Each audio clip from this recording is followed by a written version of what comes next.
And welcome back to another episode of Goblin-Sighting D&D. I'm your DM. These are my adventures. When last we left, the Inquisition had sent a force of Templars to besiege Leilon. You had had a very uncomfortable interaction with the Lord Inquisitor, and now siege equipment is starting to pound the walls of Leilon as they begin to attempt to find the range, and the Templars advance under cover of their guns, so to speak, while Leilon's defenders return fire. Starting up, we have Finnan, with the Holy Trinity, the priests, and Edra on deck. Finnan.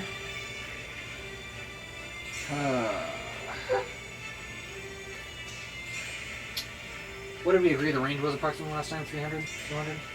The attack is about 500 feet out. The outer wall is about 240 feet out, so it's about 250, 60 feet. Because they're moving forward, but... Yeah, so we'll just say they're at 200 now. Yeah. Just to be time-lapsey. Okay. For my... No, they're 240 feet away, my bad. Because they moved a dash last turn. So that would put them 60 feet closer to the wall from 300, which would put them... Right? Yep. Okay. Sorry, I'm concentrating, because I'm writing left-handed here. Don't do that. I'm just writing the... I'm just being sarcastic. Oh. So Finnan is going to take a straight shot with his crossbow, because he has disadvantaged range at 240 feet, and he's attacking with surprise, which gives him advantage. So, I don't think he'll get all the fun stuff, necessarily, although it will be technically attacking with surprise, which is what some of the stipulations of Assassinate and Death Strike are. Right. So, straight shot with his crossbow. That's pretty good. That's a 26. Good start.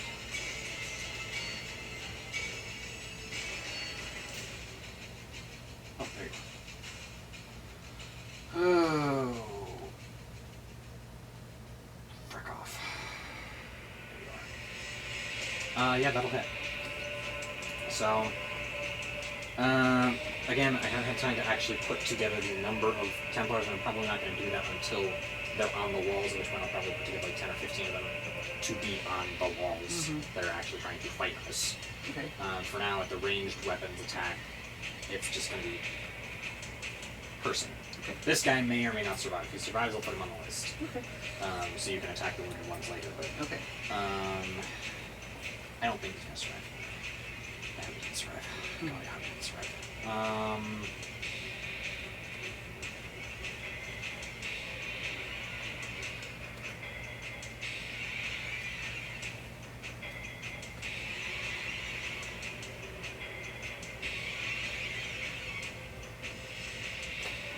Okay.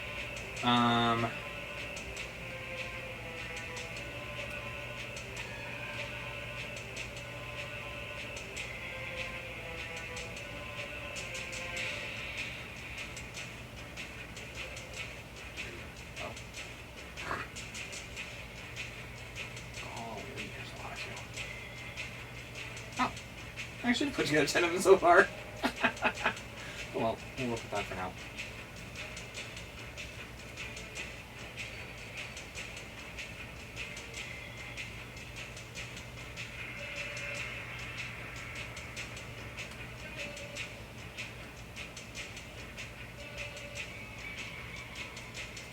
Okay.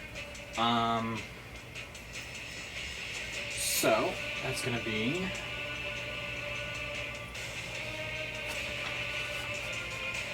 Sneak attack.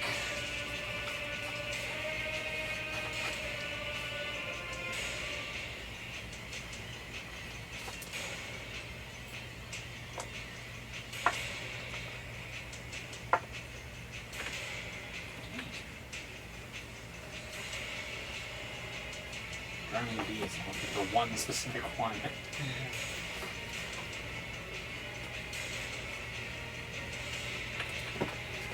Wow, I'm irritated.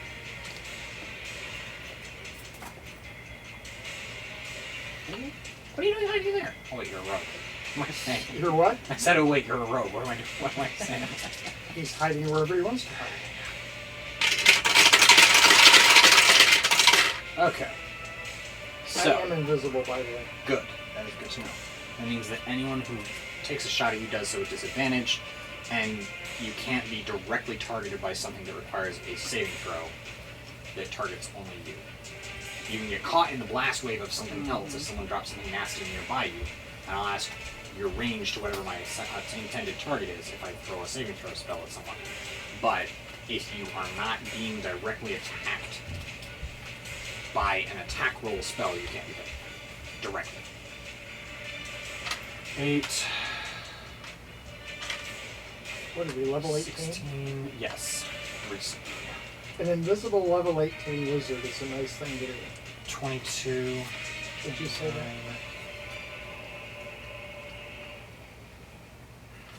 3, 39.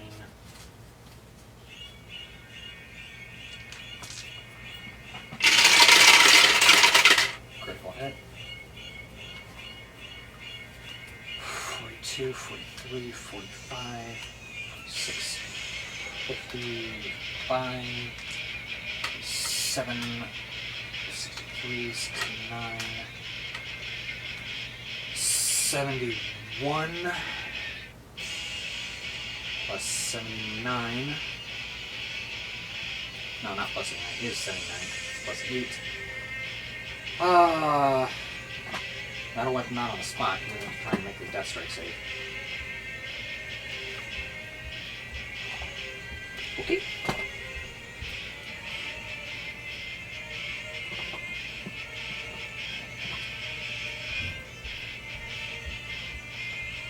Okay. 1 second here to go check something out first.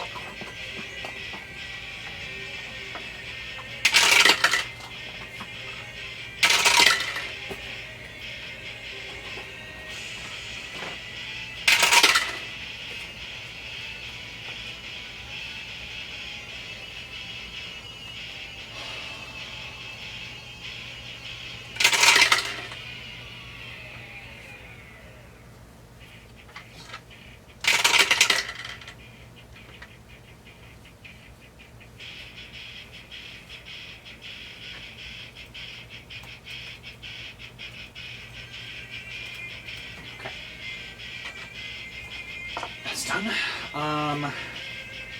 Finner's going to take his bonus action to hide. He's just going to step behind Victor and turn sideways and hide. Disappear a little. What's that? And disappear a little. Yes. Little guy disappearing. Yes, because he is a halfling and therefore able to do this. Yes. Oh, mama. He is going to make a 40, 35 on his stealth check to hide. I think he's good. Yeah.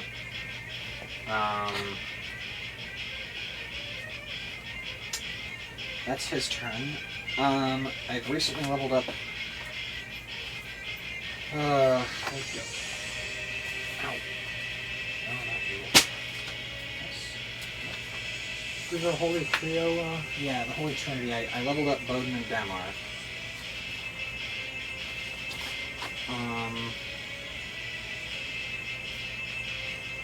They're both back on the full inner wall. Mm-hmm. So, as on the original wall of Leilon, so they're not going to do much of anything until we get to that point. Okay. So I'm just going to kind of leave them out of it for now. They're keeping their prince safe. Pretty much, yeah. Well, plus it's good to have, I mean, they're not going to be, they're kind of like an extra layer of protection, just like another wall. It's another layer of new attack should we get that far, and that's great. If we got that far, I don't think the Holy Trinity is going to save us. But, It would be good to have them. yeah. You said there were 5 walls, right? Yes. Okay, good. So we're on wall 5 right now. The High Priestess. What is the range on Sacred Flame? 60 feet. 60 feet? But mine is doubled because of the spell sniper, but 60 feet is what she's got. So everyone is hopelessly out of range for most of their stuff right now, so they're just going to kind of hold on. Can she cast a... Probably be too many rounds to hold the spiritual weapon on the dance. Yeah. Better to wait for Yeah. the wall to be actually under attack to start moving that I'm around. thinking the same thing at least for at least one more round because they're so far out right now. Where are you guys? On the front wall. You're on the front wall? Okay. No, excuse me, I'm on the wall right behind it. We're in So the, you're next to the High Priestess, the priests, and the she's acolytes. in the second wall. Yes. No, she's on the wall right behind the outer wall. So she's Right. one wall behind to provide covering fire for the And I retreats. think I am. And then you were the same place, you were the Yep, same place. right. So you're all kind On of that strung second out wall. on that palisade there. Right. I guess one thing that was just thinking in terms of strategy for them and for other people that have a range limit, even me, is if they if you hold it and you don't use it, Poof. yeah, it doesn't matter. But what they could do is hold it until people come within range of whatever they want to do. The only yes, but the only things that won't lose them spell slots are Oh, cantrips, and they are very short. and she has 60-foot range on her cantrips. Just I was Yes, yeah, I'm- that is an idea, but at 240 feet with them moving a maximum of 60 feet per round, and if the spell held is not cast by the start of the next turn, the spell slot is lost. If it is a slotted spell. Cantrips are the only thing to hold, and at 4 times the range of the cantrips, outer limits, she'd just be kind of holding cantrips. Yeah, I Indefinitely. understand it. Yeah, I Um, wasn't thinking in terms So of the, yes, but no. Good plan. If it weren't for the fact that the specific ruling on, or wording on the ruling of held spells is that they get lost. For held cantrip, she can't set up 4 or 5 of them. No. Yeah, right. That's what I thought. That would be fun, but broken. No, I figured that was the case. I just wanted Um, to make sure. so Edra, you're up. Useless is on deck. Oh. Leilon? Or what's his name? Horton. Oh, he's on deck right after me. Yes. I didn't realize that. Okay. He has advantage on initiative rolls because Alert was one of the few feats that I could give him. Mm. Or maybe he actually just got it because of the new rulings of D&D. I don't remember. where, just real quick, where would I find my bow? Longbow should be in your inventory if you haven't equipped it. Once you equip it, it should be in your attack actions. So, There it is. 240 feet out. Uh-huh. Anything with 120-foot range is very good. Right. So, where's the guy that came to chat with us? He's further out, right? He's way out there. So basically, we're just throwing stuff at Templars. Templars. I hate to use something. I do not have. I've got Wand of Magic. This is I'm not going to waste it at the moment. Guiding Bolt. I really hate to. I've got mostly melee I'm going to stuff. recommend that you two save your spells for the covering fire. For Yeah. now. Yeah. No, I was trying to see if I could shoot an arrow. Yes, well, what I'm saying is spells is what I said, because she was talking about spells. Right. And so at this point, Does that spells are probably saved for either healing once the Terrible Trio gets back to the line, Right. or covering fire to make sure they get to the back to the next line. Because I don't have like arrows or Yeah. and I've got You can hand axe get and- yourself. I mean, what are you? I don't proficient have in? proficient. Ah, Well, okay. it says all armor, all shields, all simple weapons. Is it? I think a short bow may be a simple ranged weapon if you want one. I'll check and see what the simple ranged weapons are real fast Yeah. here. And we could have probably picked you up one somewhere along the route once we figured out the siege was inbound. Yeah, I would imagine Simple right there. range Leilon weapons. would Light be crossbow, short bow, or sling. So a short bow. I'm gonna do. I'm good with rocks. Yeah. You typically throw leaden bullets out of these things unless you want the fancy pants screaming ammo. It's double the price, but it makes an intimidation check. They have to make a I'm very good at wisdom singing. saving throw, admittedly low, like a DC 10 or a DC 15, or else they're frightened. It would probably be consistent that I would have picked up the scary stuff because we would have had the. Well, this would not have necessarily. Yes, technically. You can retroactively pick up like some of it. Okay. Um, We have a price on that, so I can deduct it. yes, I can. We'll just say,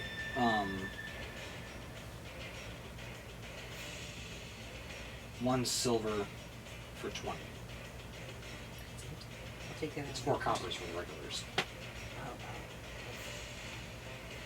I have plenty of silver, but I've got to be able to carry it. What was the bag holding? Yeah. Why didn't I get like? It's gonna be a long siege. Just so you're aware, the relative distances are short bow has a range of 80 through 20. The sling has a range of 3120.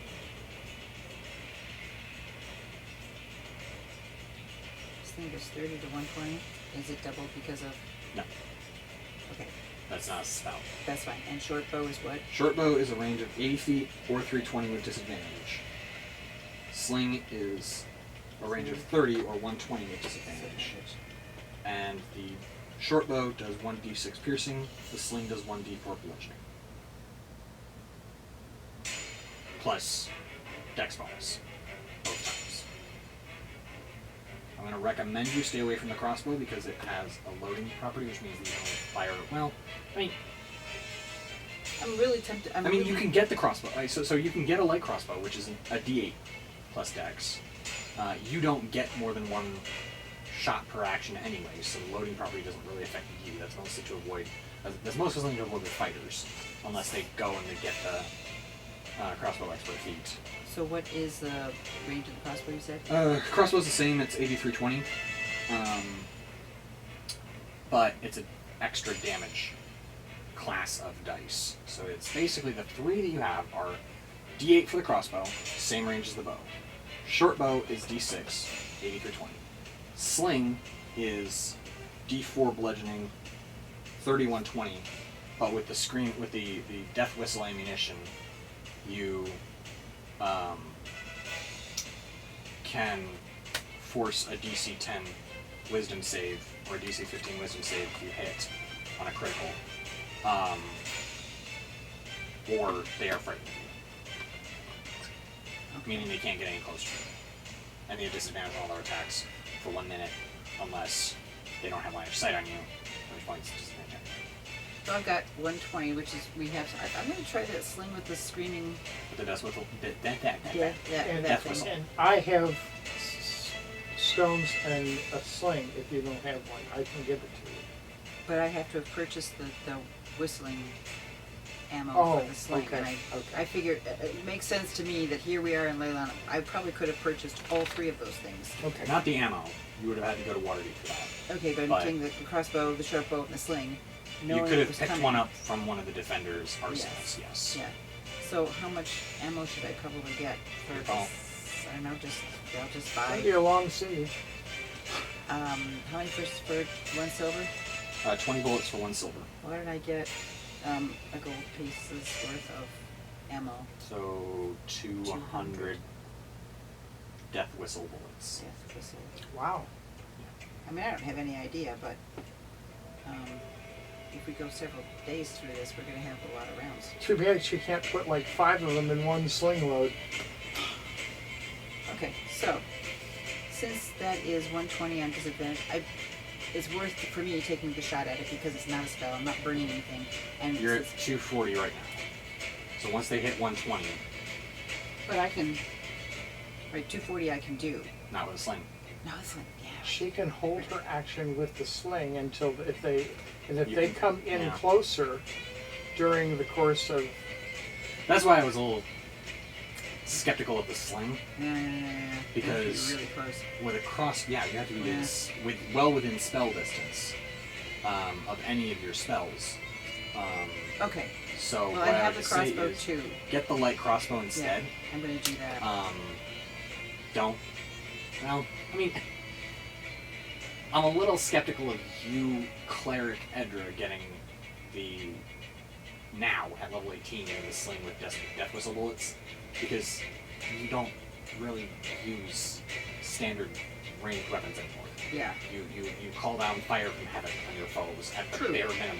Right. But in this particular case, it's a siege. It's a little odd. Yeah, But a but crossbow. with a sacred flame on spell sniper, you have 120-foot range, and that imposes a dex save on your opponents, Right.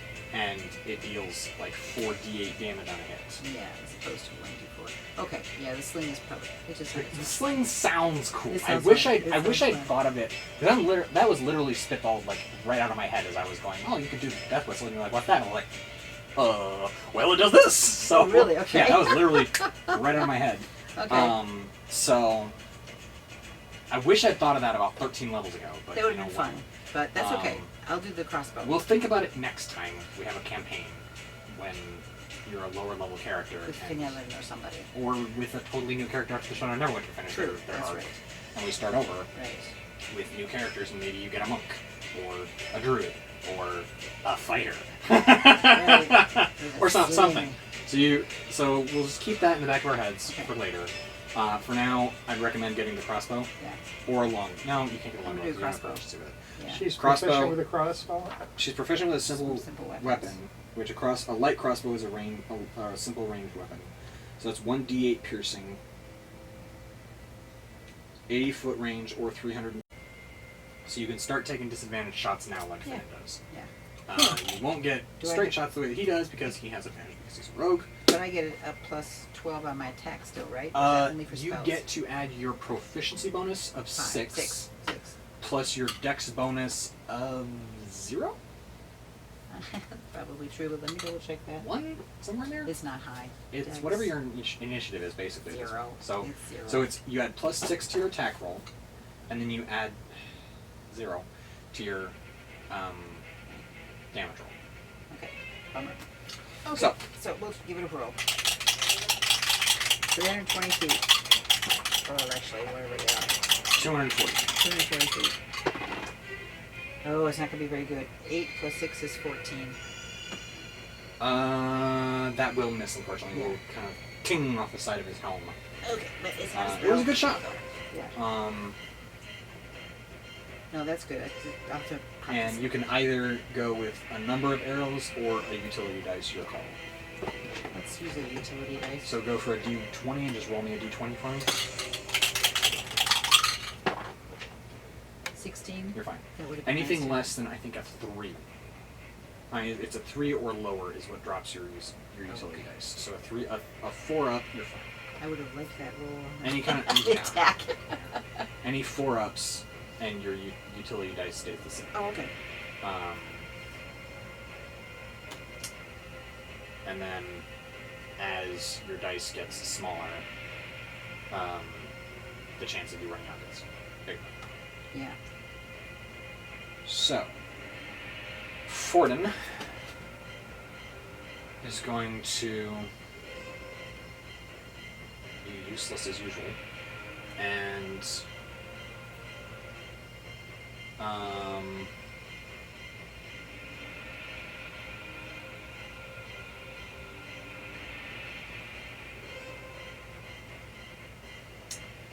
he is going to take a shot with his heavy crossbow with disadvantage. 11 plus 5, 16 just hits. Woohoo! 10.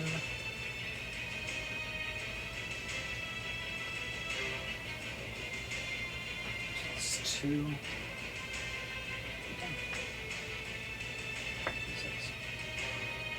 You're a D12. What are you doing? You're running from that dice set. What are you doing? Slumming. Huh? Just said slumming. Slumming. Oh, ha ha ha. I was supposed to use this. Sucks, where'd you go? Over there.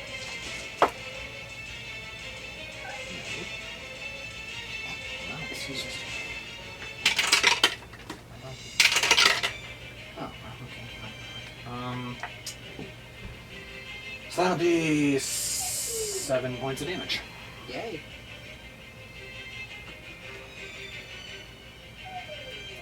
And he reloads.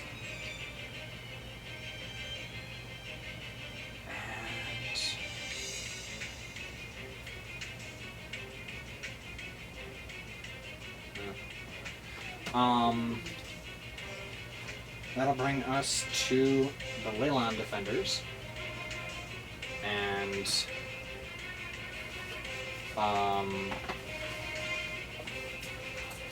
with that,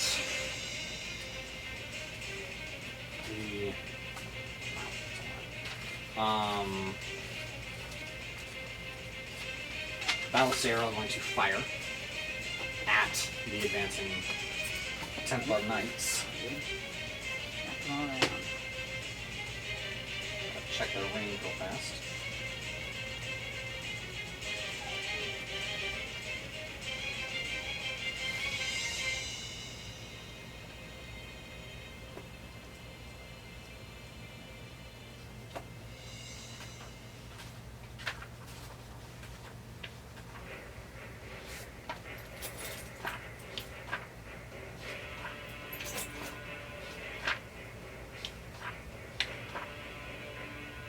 Alright.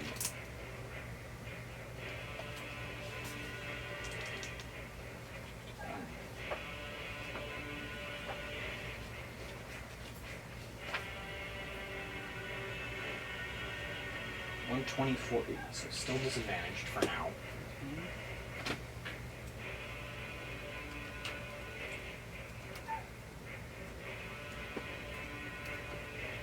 Okay, 6 of them fire.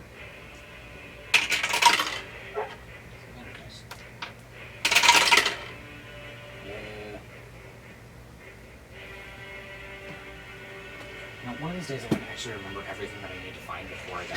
To go combing through the tome like 6 times. Combing through the tome. Coming through the tunnel. You'll find it.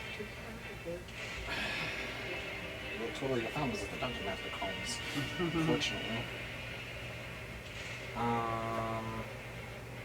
It's fine.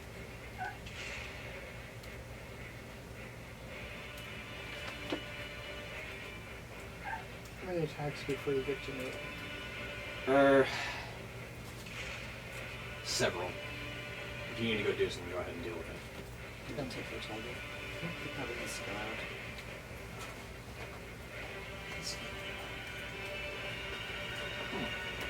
Next round will be in Mangonel range.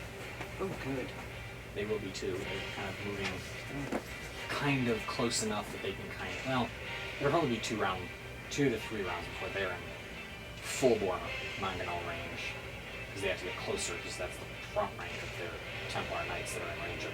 That'll be 200 Ahead of feet away. their manuals, right? Yeah, right. So the siege weapon, it's like the Knights are moving here, and then the Ballistade and then the Mangonels and the Trebuchet are somewhere back there, kind of, sort of rolling kind of forward a little bit. As they just kind of throw at disadvantage every round and then kind of move up a little bit. They're throwing rocks, I presume. Hands. Big rocks insofar as the crossbow bolt deals D8, the heavy crossbow deals D10, the ballista deals 3d10. The Mangonel deals 5d10. The Trebuchet deals 8d10. It deals more damage than a fireball. Wow. Well, yeah, that's not too. And it has more range. Right. And it doesn't run out of slots. Right. Sadly. Just ammo. Yeah. Yeah, because they have to have huge boulders. So how many do they get to start with? D20. Okay. Ugh. Well, they may have a supply line. A baggage train with big old boulders in them. Tradition.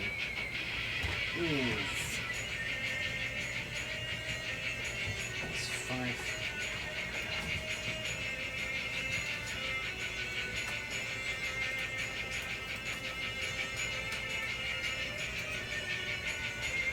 Okay, so the Leilon Ballistae are going to open fire. That is a miss. And the ammo is fine. Ammo is probably fine. That's a miss.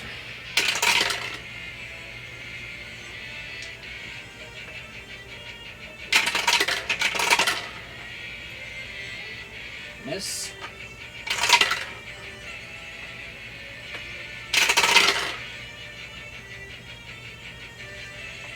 Miss.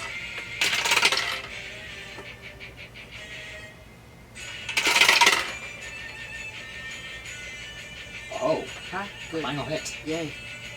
Last, one of the semi-blind fired ballistae lying mounted on the main walls of Leilon finally gets a shot that actually hits. Because there's basically almost paraboling they're practically mortaring these rounds off Yeah. at this point in time. They're just cranked to maximum elevation, just going, that looks about right. Boom. Right. Yeah.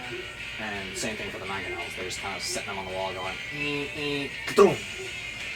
And the trebuchets don't even start. They're just like, maybe? I don't care, we're big, throw it. Because they have a 1,200-foot disadvantage range. They have a 300-foot non-disadvantage range. But they're all inside Leilon. We're not risking our artillery out in the palisades. No, that makes sense, because it would be impossible to get it moved fast enough, I think. Yeah, we would lose them. Once we lost the wall, we would lose And them. then turn them around and use your dentures. At that range, unless they were ballistae or mangonels, no. Because it's like a 60-foot minimum distance. Okay. You can fire the mangonel or the trebuchet. But they would, at the very least, haul them away or destroy them. And then if they were able to haul them away without us torching them, as they hauled them away with like a fireball or something, then they would call them back to their artillery camp and open fire. Ballista is 3d10.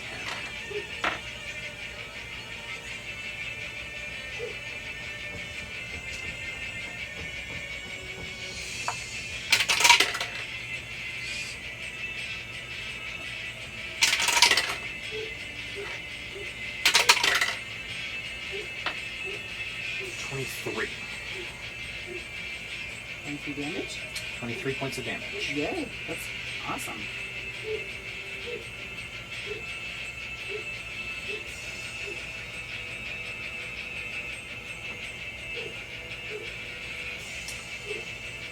And we're not done yet.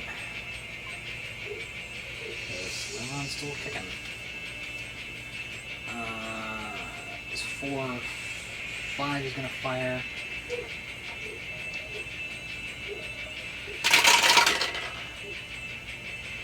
Nope. Ammo's fine. Nope. Ammo is still holding out. What? Ammo is still holding out. Good. Mangonels. They got up to 500-foot range.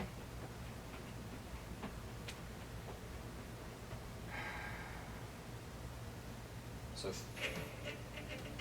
we agreed it was like 200 some feet from the walls of Leilon to the end, to the outer palisade.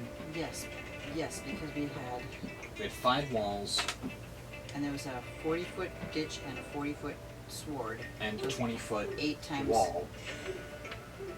Oh, so it's like 500. It was like 500 feet. Yeah, it was, So it's 500 20, feet 40, from the inner how wall big of are the walls? Leilon to the outer palisade. How big are the walls? Wide? 20 feet was what we agreed. 24, 60. 60 times 5 is 300 feet. 300, so it's a 300-foot. That's not as bad. So And 300 feet. There is a ditch and a sword. There's a ditch at the outside. That's a 40-foot wide ditch at the Right. outside So edge of it's- that. So that's 340 feet. So 340 feet to the edge of the ditch Right. is, and then it's another 240 feet. Well, it's another 200 feet from the edge of the ditch. No, 240 feet from the edge of the ditch is where the Templars are right now. Yeah, that would make sense. That's So 200 is 540. Is well, where you 580. Oops.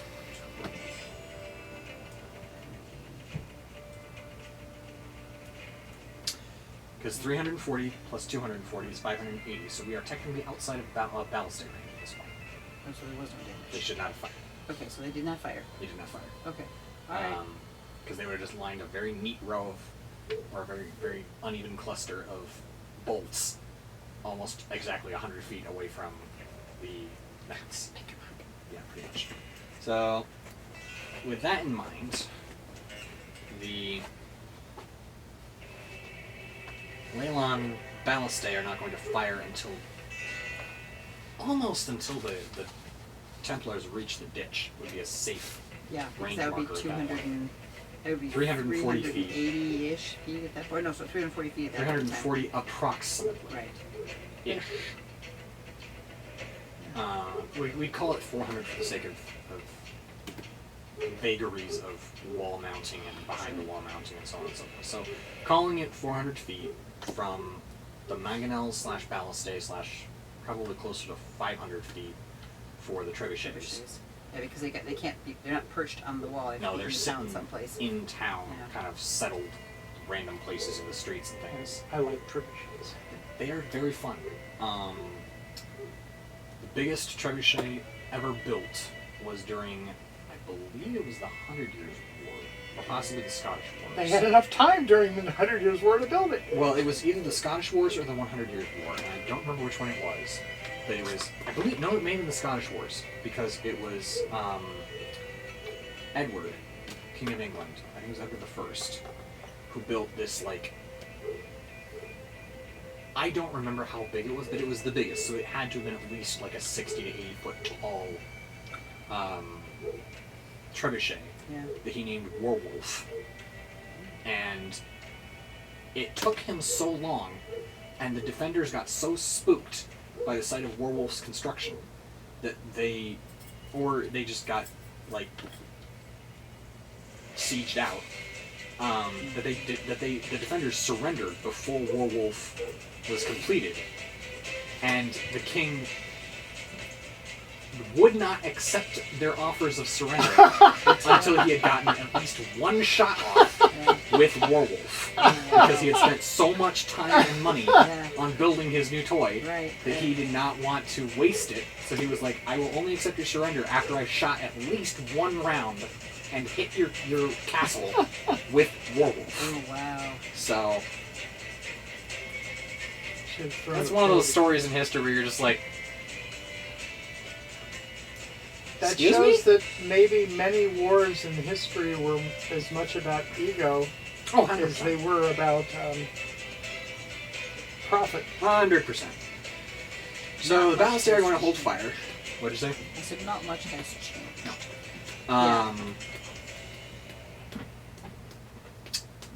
Ballistae are going to hold fire, so the mangonels are going to open fire, and they're at comfortably 400 feet away. So they're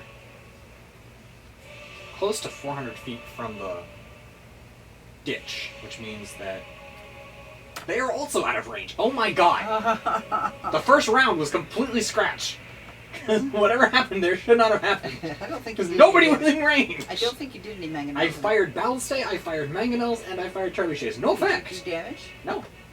Oh, that's why. But I fired him. Yeah. And I'm like, why are you rolling so bad? And my dice are looking at me going, dude, you are hopelessly out of range. So the only thing in range right now are the trebuchets with a 1,200 foot disadvantage range. 600 feet with disadvantage. Yes. I'm referring to the siege machines. Oh, okay. Which is a little embarrassing that a Ballistae gets outranged by a longbow. Now, granted, the Well, longbow he's deals closer. 1d8 plus dex. The Ballistade deals 3d10 flat damage, so there's a little. And, you know, the thing is that we're not even close to the range of the English longbow during their wars in terms of disadvantage versus advantage. The longbow was good for a mile, wasn't it? No, I don't think so. Okay. I think it was at least a couple 100 yards, which would probably put it close to where this thing is at. I want one of the Japanese bows. There have been a lot of tests of that thing that may or may not prove or disprove the stories of how long they actually were able to fire. I'm not saying that they weren't, but I'm not saying that they were. There have been a lot of people out there on the internet who have fired Japanese longbows, and this number is not 100% defended by their tests. Many of the guys that are out there who are actually using modern recreations of the ancient Japanese longbows still draw to the ear, or the cheekbone, or the whatever their comfortable draw is, but they're still nasty. Yeah. They're still vicious little The other buggers. question: how many they used to measure their bows and how many men it took to string them? Yeah, that again, I don't know if they do that today. They don't Yeah. mention that. They will typically, on the show that I'm watching, they will typically Okay. say, "Oh, it's this poundage," and it's like a 100-pound warbow, or an 80-pound warbow, or a 90-pound warbow is what they typically run up against, with longbows, recurves, and then the Japanese bow isn't like dozens or hundreds of pounds more than that. Still nasty, still vicious. I'm not saying that this is what it is, but my current conjecture is that maybe, much like the Iliad, certain aspects of the Japanese warbow, like the katana, may have been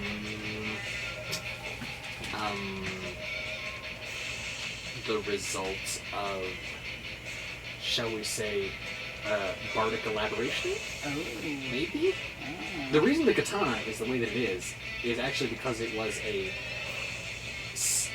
blacksmith that the emperor of the time liked, or that the emperor himself made, with the whole folded 1,000 times, the curve of the blade. The curve of the blade was actually a forging defect that the emperor liked. It was like, now all swords will be made like this.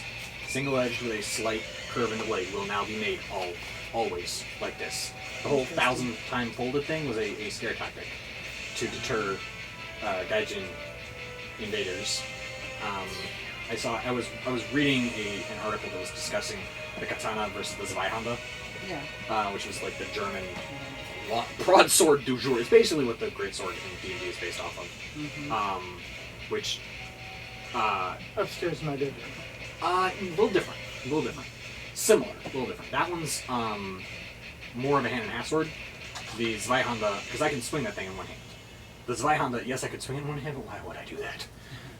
Because that thing is a literal double-hilted, probably 6-foot-long, double-edged sword with a big guard. And it has gone through like a dozen different variants and variations as innovation and arms races came and went, whereas the katana, this is the article quote, basically, the katana stagnated. Yeah. They had inferior quality iron to what Europe was putting out.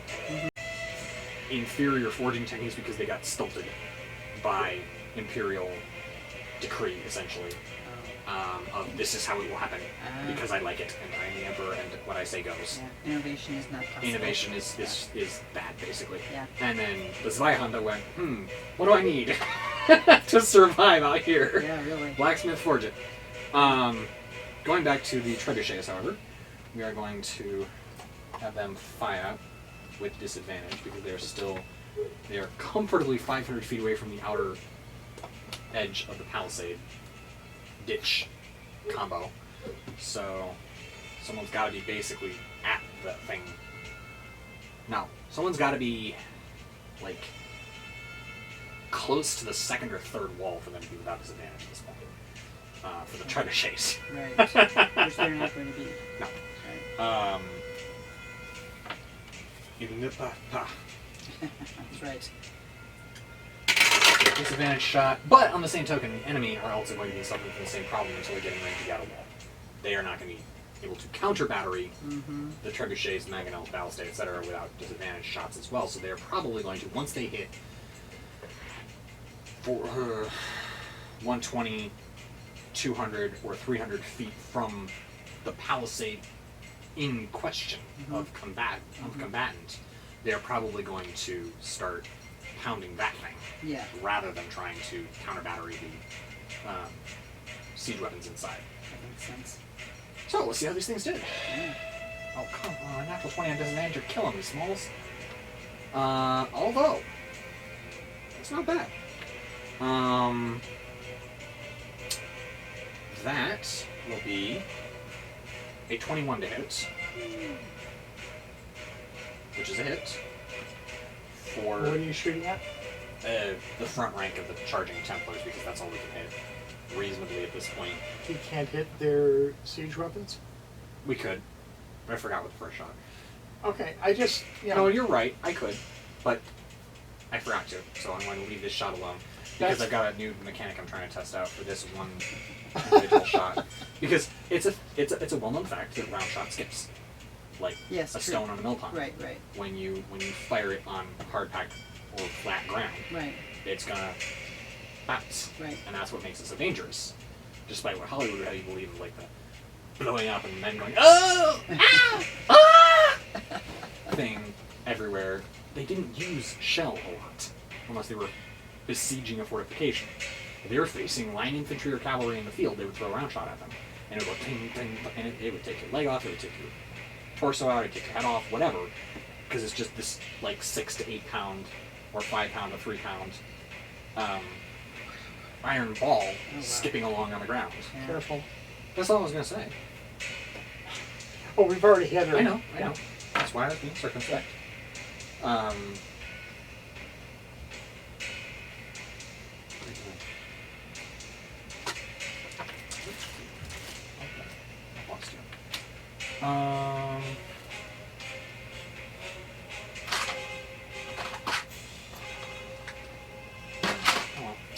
Let's do this that way. So.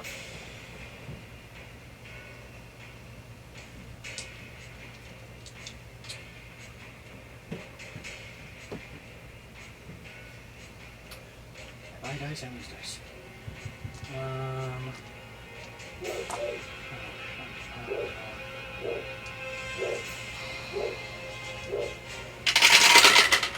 So that will be 5, 8, 15.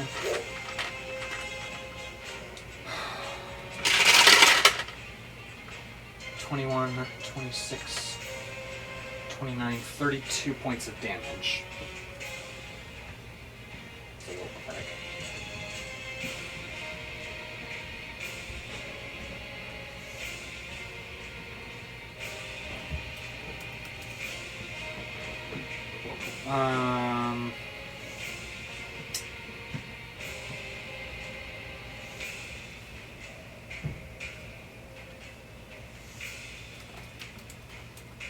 Okay. Is it 39? 20. 30, I thought you 32. said 32. 32. Yeah. I shot bomb for extra points at every opportunity. 648. Yes, that's exactly what you got. As a matter of fact, it was distributed and the entire group of people are dead. Yeah, unfortunately, this one hit him. Now I'm going to roll. It's got a 50% chance of skipping. Oh, alright.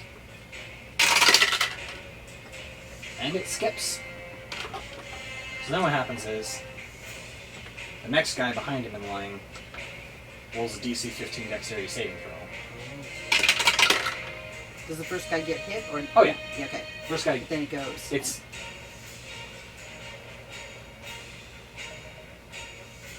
How do I put this? he got hit, but the projectile didn't stop moving. Right. Like, it may have knocked him over, it may have knocked his leg out from under him, may have taken pieces of him with it. Mm-hmm. Regardless, he's not dead, but it's still moving. Yeah. And the next guy makes it safe. So, well.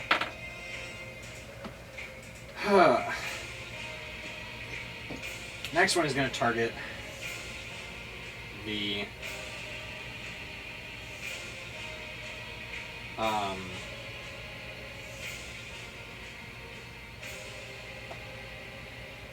what to target?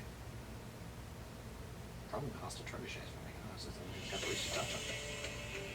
So they're going to make a disadvantage shot at the hostile trebuchets. Well, you think you'd want to take out things that can hurt you. Yeah, but there's so many things that can hurt me. Yeah. Like, that's the question. Oh, that's not a hit at all. Okay, Ammo's doing fine for them. Ammo's doing fine for the previous guy. And that's not a hit either. Darn. Okay. Well. Most of the Leilon defenders are going to wait until they're inside of straight up range, not firing at extreme range. Yeah.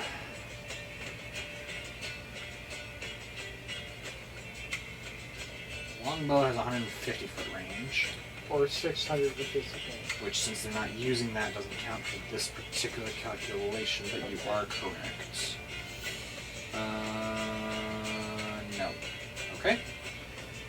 So, the Acolytes are going to hold position. Now it is the Inquisition's go. They are now 180 feet from the walls, or from the ditch, excuse me. They're 180 feet from the ditch, the edge of the ditch that was dug on the outside of the final palisade. They... Can we see how many of them there are? over 100. How many do we have? 50 to 70. Okay.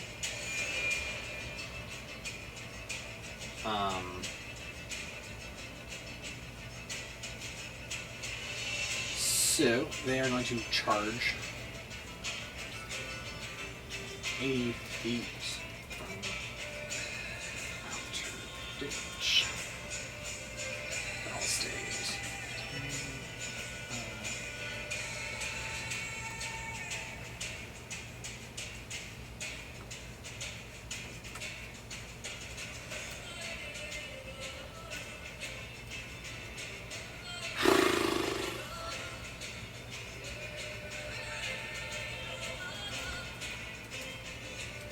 They are going to move they're going to start moving their siege weapons closer as well. They're about, the front rank of ballistae are about 300 feet away. There's a lot of them. Yeah.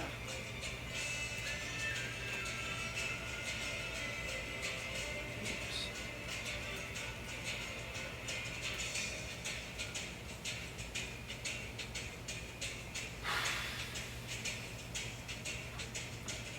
The mangonels are about 50 feet behind the ballistae, with the trebuchets probably about 100 feet behind that.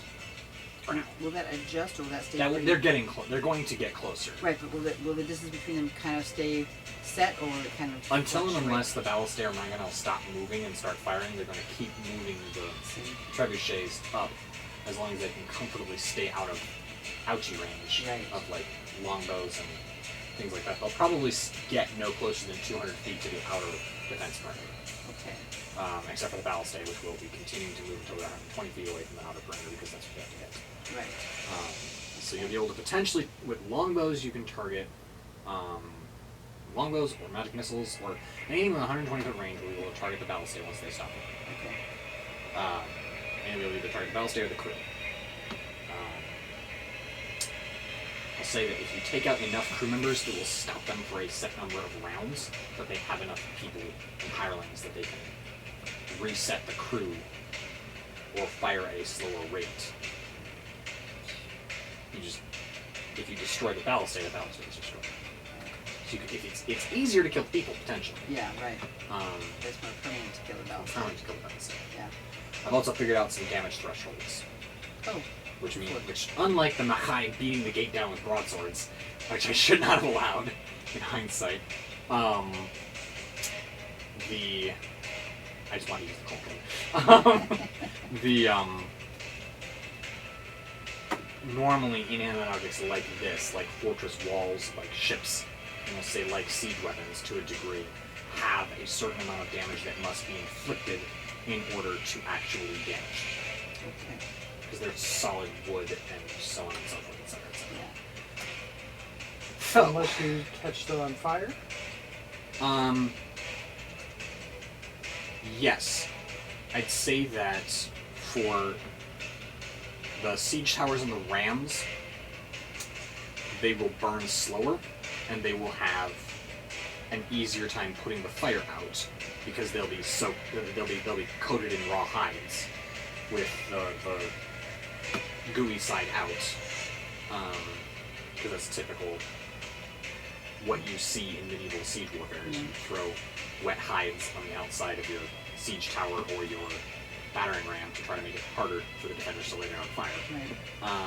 The Balistai, the Mangonels, the Balistai and the Mangonels, I'll say you can catch them on fire, but again, you'll probably have resistance because they're going, or at the very least, they'll be able to put it out.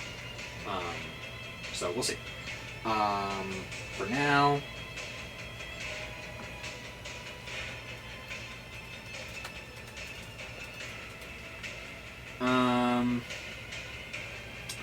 I'll say the Mangonels are going to open fire at disadvantage. So they're going to move.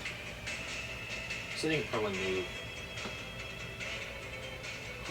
We'll just leave it at 15 feet per round as a movement action. Or they can fight. Because the crew has to either load, aim, and fire, or bend their entire purpose to moving it. Because these are not light things. Yeah, we'll leave it at they are firing for now.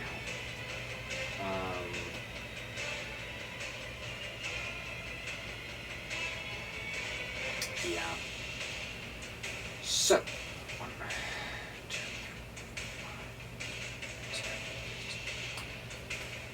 We may have left one stratagem out of our defense, and that would have been to have made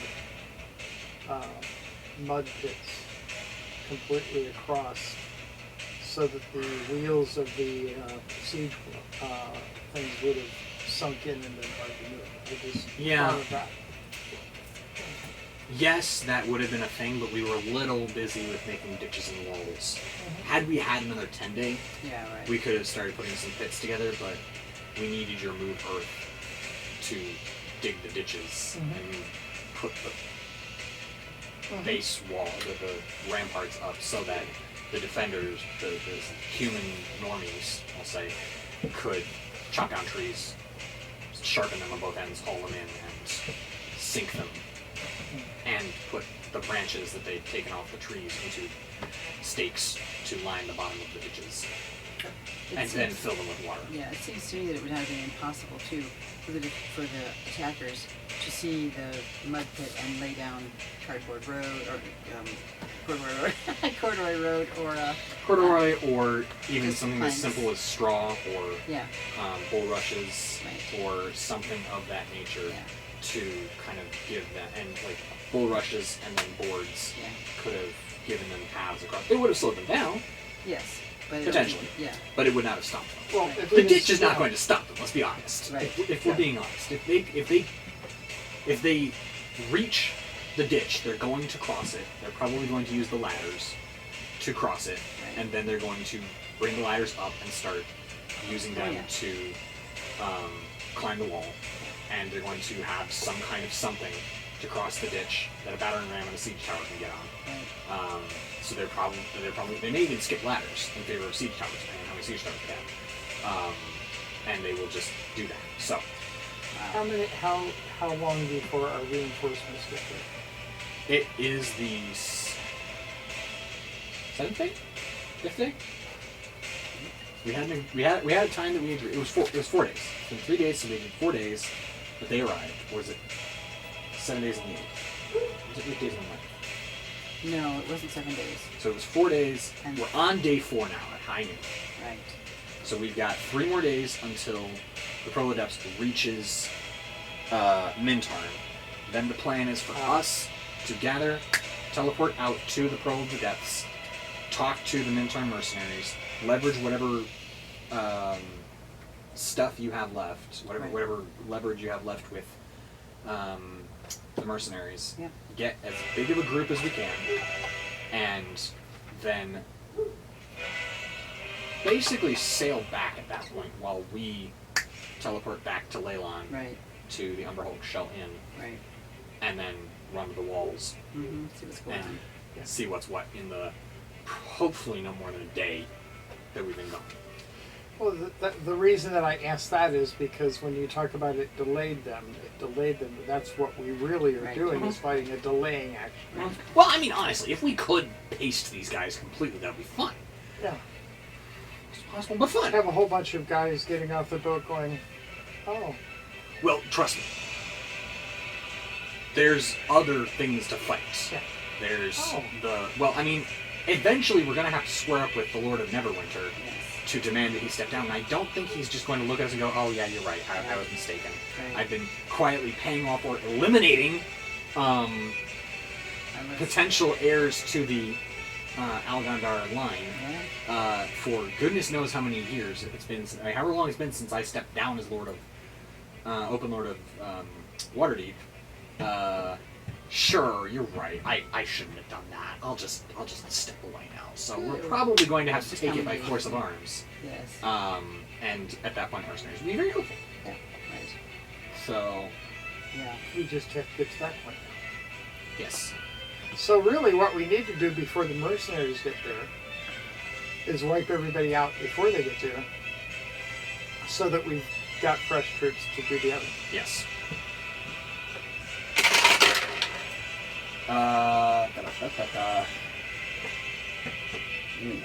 That's not good.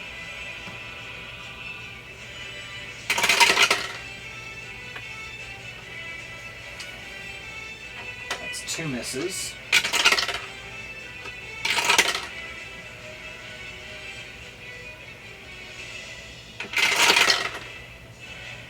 Miss.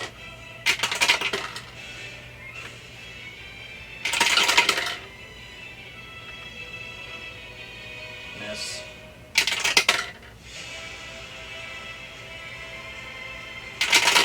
This is gonna take a hot second. That's okay. That's a hit. Now I have to figure out if it did enough damage to actually hurt the wall. Okay. I'll just say. Nope. Huh? Oh, haha. I don't have enough D10. Where do I D10s go? 9. Oh, no, it's fine. 17. We're in very damage territory now. Shoot, here.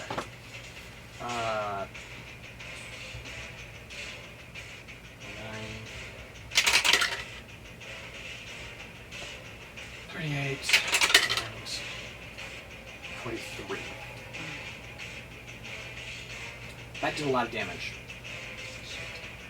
That's 43 damage with a damage threshold of 20. Oh. How Meaning much? I can do at least 20 damage to damage the wall. Okay. So we have repair crews going up. How far did we estimate that the wall was? How Fifth wall. yeah, how wide did you estimate, how long did you estimate it was? All the way around. Oh gosh, we figured that. I didn't write that down. I just did the manager then. Let's just leave it at, like, conservatively, shall we say 500 feet that it's actually getting shot at. Conservatively, you're 100% right. So we'll just leave it at a conservative 500-foot estimate that it's actively being shot at. Okay. Well, it can't get around some of it. Huh? It can't get around to the back of some of it. Right. So in that case, we'll just say So what? 500 feet is still conservative. So with actively able to come under fire Right. as 500 feet. Okay. So let's see. 1, 2, 3, 4. Oh boy.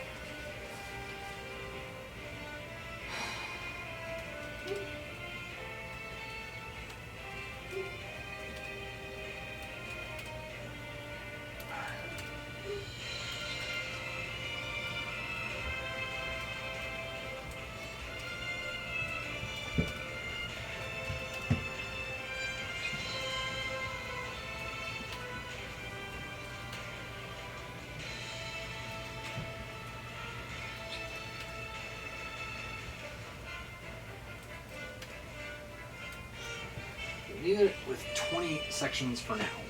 These are Okay. 10-foot sections Okay. that I'm going to deal with for Okay. now because I don't have the time or the patience to write all that out right now. Oh, that's a lot, yeah. But knowing that there's 30 more that you can take under fire, but 20 being the area that is actively being attacked, Right, so that's with a 200-foot section being actively attacked. Right.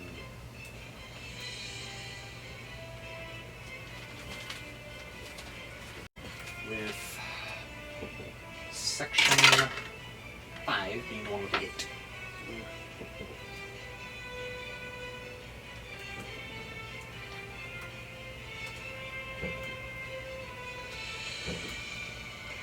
With 50 hit points for each 10-foot section. I think that's reasonable, yes? I think that's reasonable. Because it's listed as a large thing Mhm. being 10 by 10 section of something, Okay. with a resilient thing in the Dungeon Master's Guide being 5d10 hit points. Okay. So I'm just going to max that out Right. because these are tree trunks we're dealing with. Right. If you want, I can double it and not really feel that guilty. Oh. Because one shot from a mangonel just put 43 damage into it. I think I'll put it at 100. Screw it, 150. Okay, that sounds good to me. 150 hit points per section of wall. To be adjusted as bombardment continues.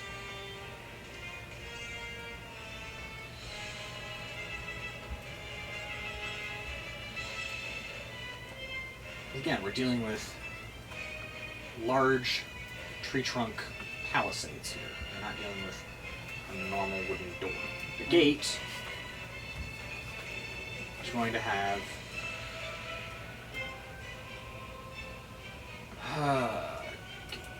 gate. We'll conservatively leave it at 100 hit points for the gates. Okay. What do you think 75 is a more fair? It's going to be smaller tree trunks than the wall, just because you can't. We'll leave it at We're 75 as not half doing the metal gate. for the gate? Eh? We're not doing metal? I don't know how we would have Palisades or In something? 5 days. in No. only Yeah. 3 days. I didn't know whether they would already have a gate that was made of metal. Sure, on the inner Oh, wall, inner walls, yeah, okay. which those walls are made out of either palisades or stone. I don't remember, but these shoved together palisade walls have a gate chunked out of them to make a place to run through, basically. That's cool. So we'll just leave it at 75 for now, with the same AC and damage threshold as the walls. Okay. So that's it for now. Let's see where we got hit. Section 3. Oh, that's good. Just to have a spot to know that what has been hit. Exactly. That's why I was making this, because I was like, oh, I should probably tell us where we got hit, so we don't have to Yes. randomly have a pounding. Well, we don't want to Makes no stand there point. by accident and Well, fall. yeah. I can either roll for you guys, or I can tell you where you guys are when we get to that point. But for now, you're not coming under fire, so you're fine. Okay. Terrible Trio, and We're standing in section 6.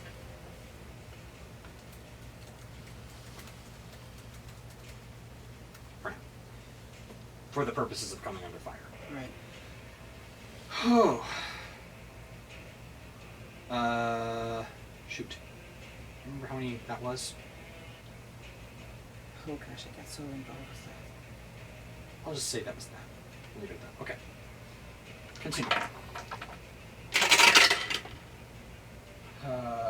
Miss.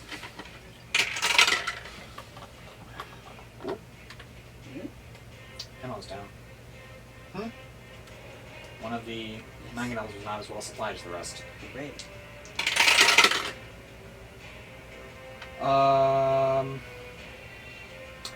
Hit. I'm just going to count the hits from the volley and then assign damage later.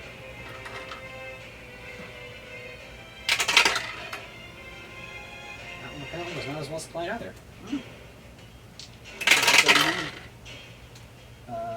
Hit.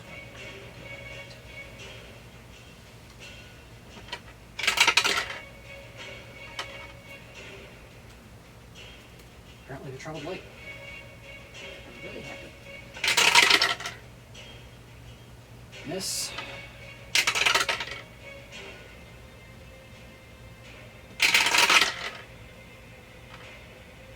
Miss.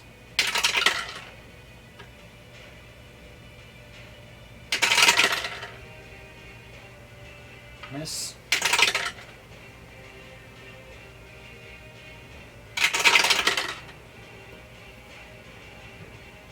Miss.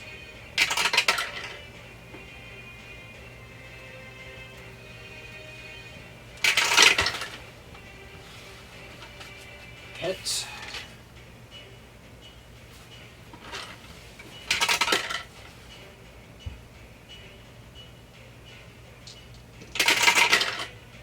Miss.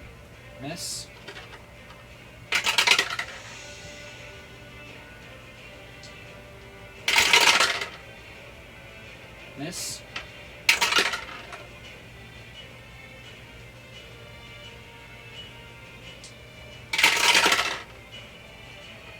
Miss.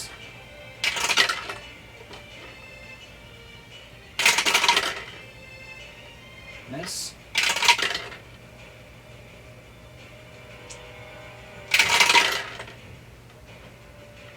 Miss. Miss.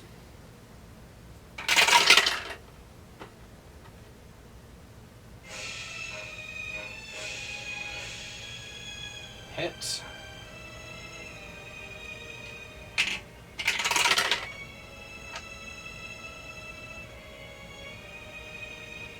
Okay. 4 hits. Now we see if they do damage. With 5d10. Okay. Needs someone on this. Why not?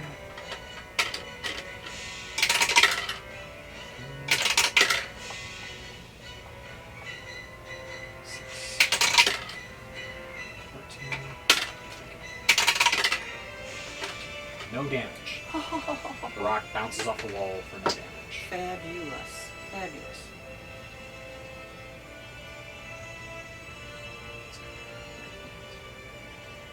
I have like 3 missing d10s. The reason I'm like, yeah. Huh? I said I have like 3 missing d10s, which is why I'm all keyed. Oh. There's 5 in this thing. I'm aware of that, but Okay, that's not the I point. just was Who are offering. you? Oh yeah, you're his cold weapon. That's Kasami's rough weapon. I forgot that I bagged it. Mm. You are the Inquisitors. Poison. You are d8s.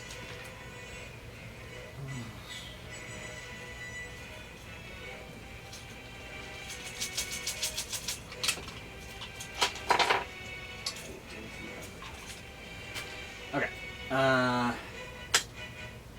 Second hit.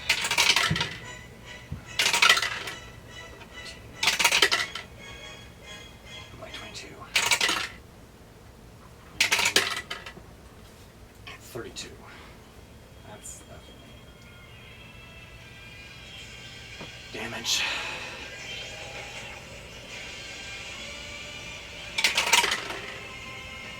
Section 14 takes 32 points of damage. Ouch.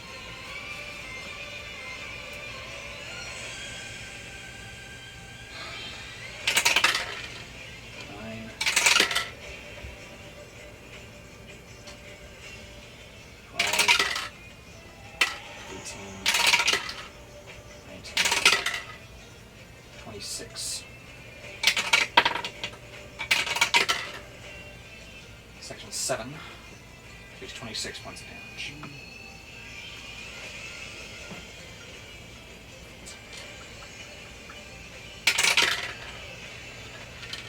One, 7, 15,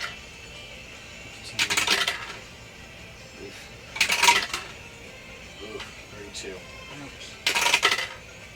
Section 20 takes 32 points of damage. Ouch. Ouch. Now for the trebuchets. Mhm. And the trebuchets are going to be firing to the bin at our trebuchets. What? At our trebuchets, okay. Yes, they're going to be firing on our trebuchets because we lobbed a couple of rocks over their heads and we No. noticed. Right. Oh, they've got trebuchets. Right. We're going to try to silence them now. Okay. And with a 1,200 foot range, I think they're comfortably able to do so. I'm going to do the math. It's 500 feet to the edge of the ditch, comfortably. So that's 680 to the Templar line. And then that brings us to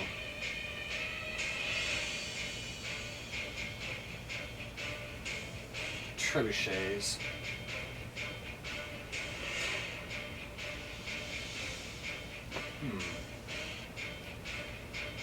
Which are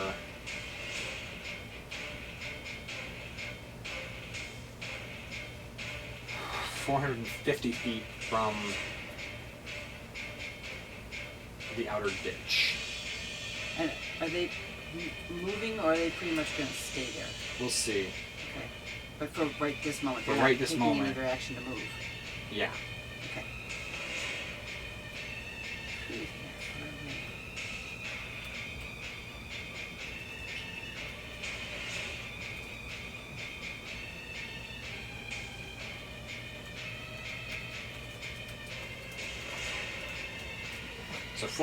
So that's 950 feet. They are within range. Oh, good. Well, that means that we're also in range. Oh, there. Right. So that's. Oh boy.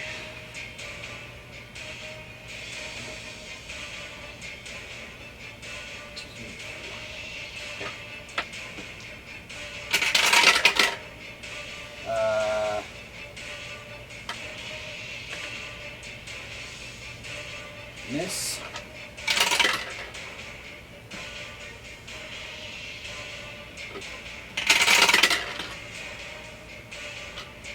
Miss.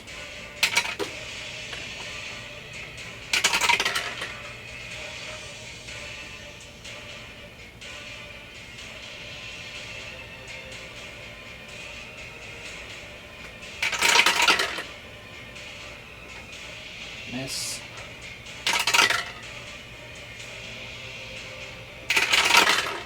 Miss. Nope. Sorry. Hit. Well, I'm sorry about that too.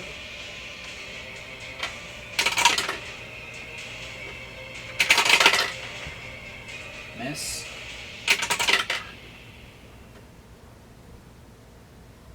That was 5 shots, right? That's 5 shots. Good.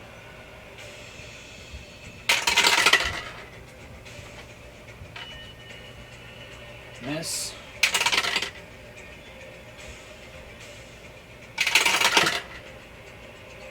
Hit.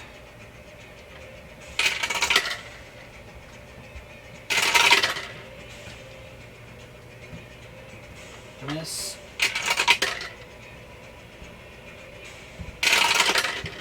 Miss.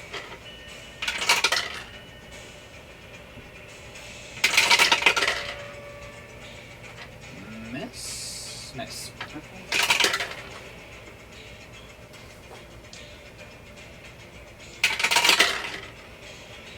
Miss.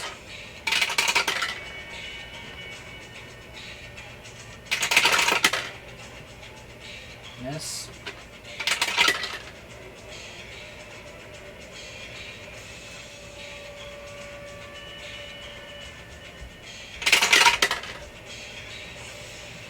Miss.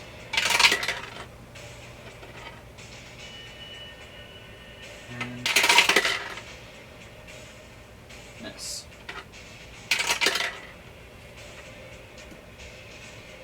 See how fast these things move.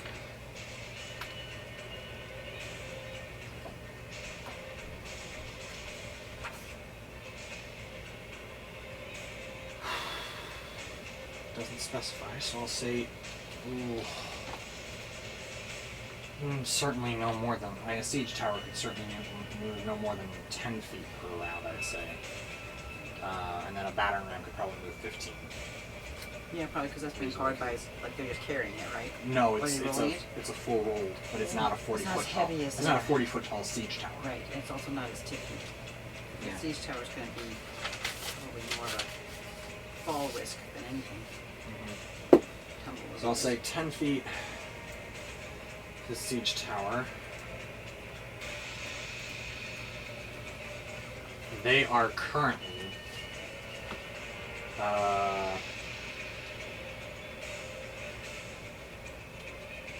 200 feet. The battering rams and the siege towers are 200 feet from the outer ditch. Because they are about 20 feet behind the back of the. Well, I'll say they're 300 for now. Because they're behind the Templar. They're behind the Templars. So.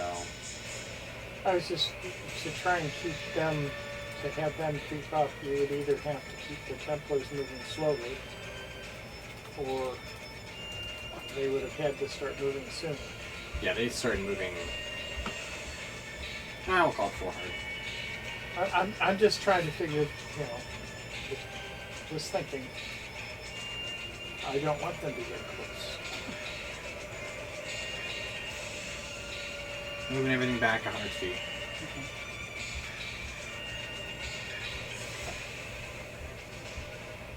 Except the Templars.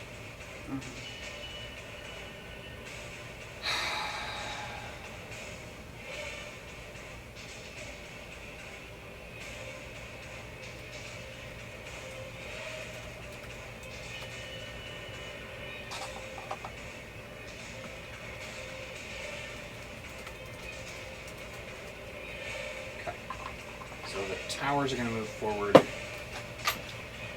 10 feet.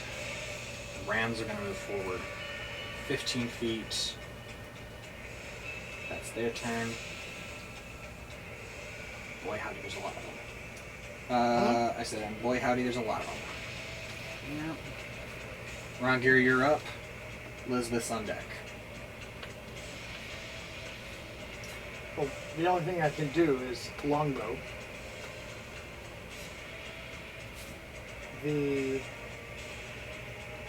How many people are there that are able to actually man the siege weapons?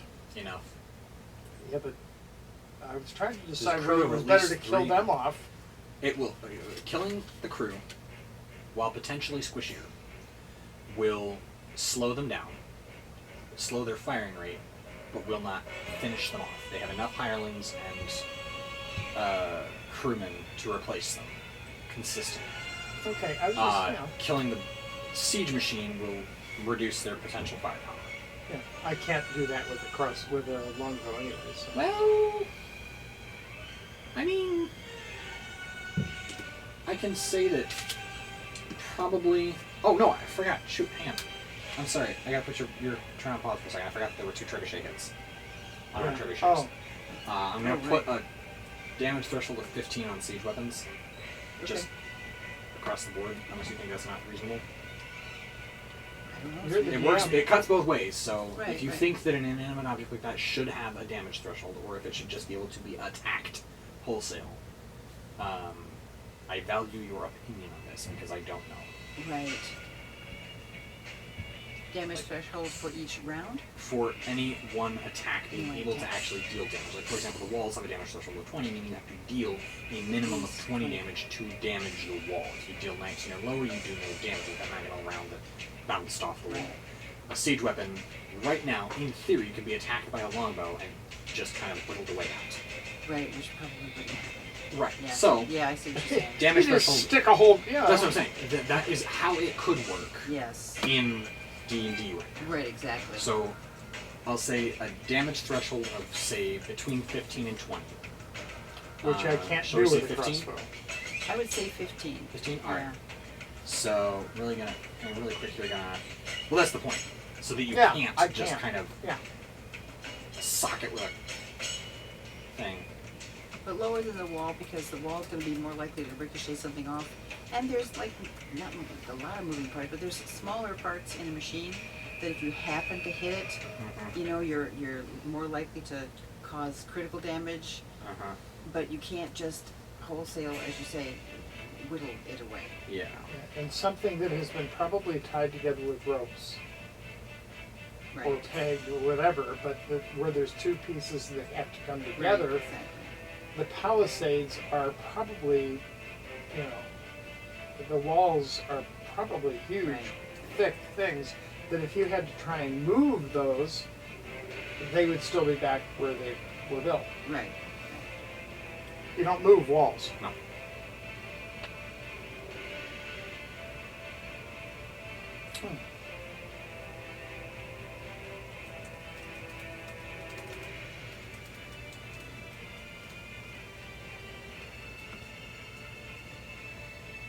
Okay.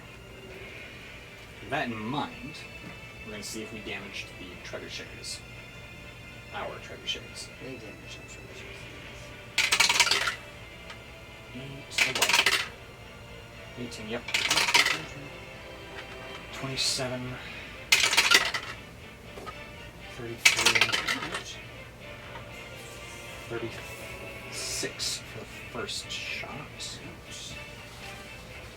Are these all at the same trebuchet?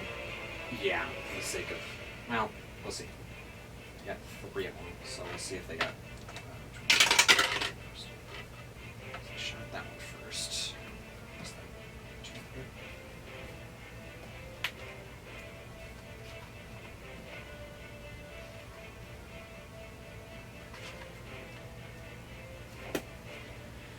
That's the wrong thing.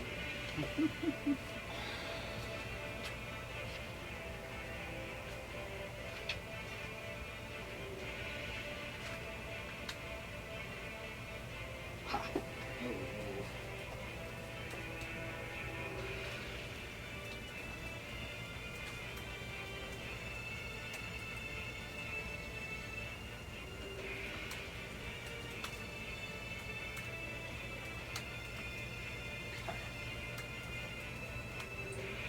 No, don't do weird things. Hey.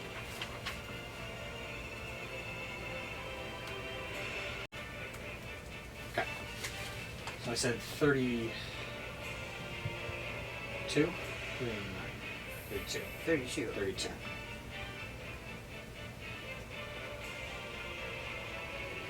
Okay. So that was that one. And the second one.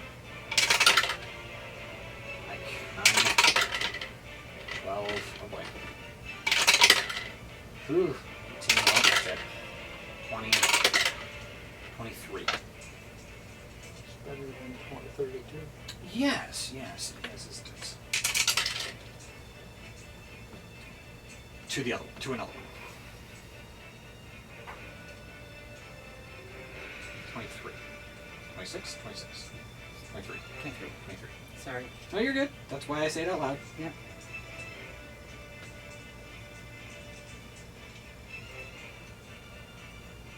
Okay. So 2 of our trebuchets have been damaged. And I think there's a mechanic for repair, but it'll be difficult. Depending on the kind of damage, yeah. Because it'd be a whole. Yeah, what you actually need is something where there can be people in the town who roll to see how much repair work they can do on the siege weapons. Yeah, I'll go see how much. See if there is a thing in here. Because it would be harder for people to carry along things to repair with if they were the siegers versus the siegees, whichever. Yeah. Besieged. Ew.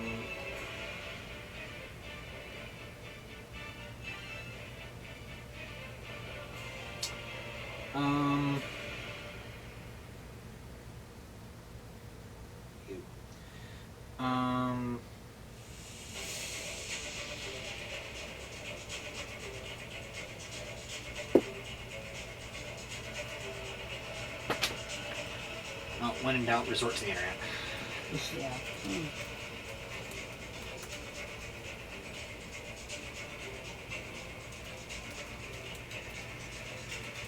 What's going on with the lights? Okay? It's dimming. Yeah, they are. It's our floating pound.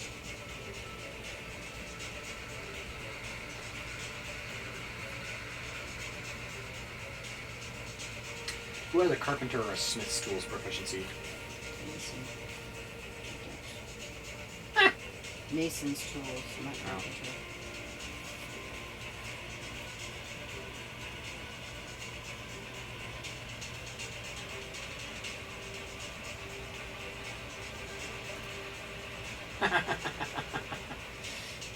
There's 3 different ways to do this. Mending cantrip, or like,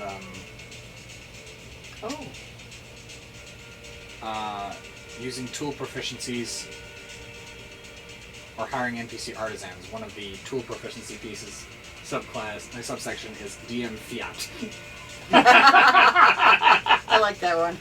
Specifics of the repair time, including repair process, including time costs and DC of any skill checks are left to the DM to determine. Character proficiency, downtime days and golds, restore hit points to the siege weapon. So, I'll say.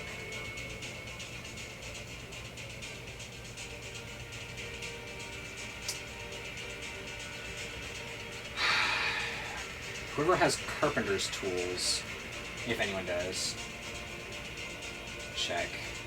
That would be town people. No. Victor has it. Oh, perfect. So at night,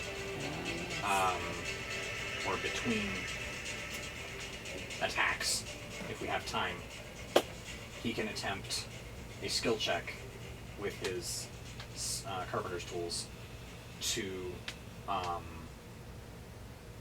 repair it. And He's I'll not say, far. It's like he's 450 miles away from the trebuchets. no, he's I mean, like at whatever time. Right. Right. Usually they're not going to fight at night. They're probably just going to keep lobbing rocks at us. The Templars will probably retire, as well as the battering rams and the siege weapons. Mm-hmm. And then they'll just keep the crews on in shifts to throw the odd rock at us Yeah. at night Yeah. and try and chip away at our walls and our morale. Yeah. And then during that time, or before Victor goes out to the front walls to fight in the morning, he could spend an hour or two trying to repair something. Right. Whether it be walls, gate, siege weapon, etc. Whatever the most urgent need would be. Yeah, that makes sense. And I'll say that anyone else could do it, but they make the check with disadvantage and the DC's higher. Because that's just you picking up it's the equivalent of, it's the D&D equivalent of someone looking at a YouTube tutorial. Right. Right. Just being like, I can do it. Yeah. As it turns out, I could not do it. That's right. So the only thing that would damage it further at that point would be critical fails. Oh yeah. So if you made a critical fail, like a natural one, then you would damage it further. Yeah. But succeeding on the DC would be 10 hit points back. Like, at the DC. Meet the DC exactly, you get 10 hit points back. Plus, we'll just say between 1 and 5 hit points back for every certain amount over the DC that you score. For example, if the DC is 15, and you do a 10, and you do a 15, then you get 10 hit points back. If it's a 17, you get like between 12 and 30 hit points back. Sure. So either 1 or 5 per tick over the thing. That works. So for Victor, because he has proficiency, I'd say 5. Yeah. For someone without proficiency, I'd say 1. Because you're not doing as good a job. Because Right. you don't know exactly what you're doing. Victor knows what he's doing. Or you're really slow and you're not getting as much accomplished. What was the cantrip? Mending. It's typically a druid cantrip. Ah, Um, and it's not so critical that I would want to do a cantrip with a wish. no. No. Although you could, theoretically, use the use the wish spell to wish the trebuchet mended. I would recommend you do that only if it's our last trebuchet, and the trebuchet is the only thing going to save us. Because that will be monkey paw territory. I do Yeah. not want to go into monkey paw territory. I didn't say you did. I'm explaining all of your options so that you have an open eye when you walk into this. So that you don't come back and say later, why didn't you tell me this? I would have risked it for the biscuit. Not that I ever expect you to say that, much less do that. Right. But Victor has tools. So he has proficiency in carpenter's tools, meaning he can take time if we don't think that they're going to make it through a particular wall anytime soon. Right. And we are running low on trebuchet HP, he can pelt back to there and go start repairing things instead of standing on the line, lobbing longbow Do arrows that at at them. any point because I think they're going to be through this. Yeah, he's probably gonna. When we get around to his turn, he's probably gonna take off running back to. Yeah. Do some Rosa's repair work. gonna come with him because she can confer the assist or the help action on her turn Right. and give him advantage on his checks. Excellent. Which with 5 HP in the game, every tick over, every point helps. Right. Exactly. So, and I'm probably gonna leave it at DC 15 because it's pretty. Seems appropriate. It's hard, but not super hard. Right. You just have to roll a 19. Right. So, Rangir, Oh, it is now back to your unpaused now turn because I had to deal with that pesky trebuchet action. So, I'm going to shoot an arrow, all right, and it'll be with disadvantage because nothing's within 150 feet. not yet. Next round. So, I will say, if you wanted to hold your action, to shoot an arrow as soon as they came within 150 feet of you, their turn comes before yours. They're going to dash 60 feet forward. That'll bring it to within 120 feet of you, which will cross the threshold of your held action, and you Okay. can then take a shot without disadvantage, and then you can take another shot on your turn without disadvantage as well. And by that point, they'll be within 120 feet of you, and you can start lobbing magic missiles without using a spell slot. that was what I did without Spellmaster. this. I forgot about the. That You was just what I was got trying to Spellmaster. remember. Right. Level Yeah, 18, you Yeah, get Spellmaster. I was trying to remember what that was when I was saying, well, we've got something that allows me to do spells like it's a cantrip. Okay. I thought you were talking about a specific cantrip, Yeah, so I was no, confused. I was too. You have spell mastery, which means that you can cast Flaming Sphere and Magic Missile as with no spell slot expenditure. But they've got to be within 60 feet of me for the flaming sphere. Yeah. Well, no, I was thinking the flaming sphere, keep bumping it into the, Yeah. doing fire damage Now you to can the. you can also move it 60 feet as a bonus action once you've used your action for one round to cast it. You can then on subsequent turns use your bonus action to continue to cast it.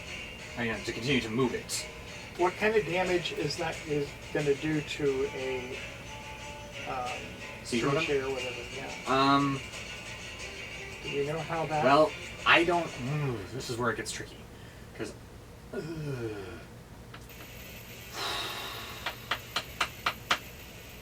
technically it does have the damage threshold of 15, which is what we just agreed on. Right. Exactly.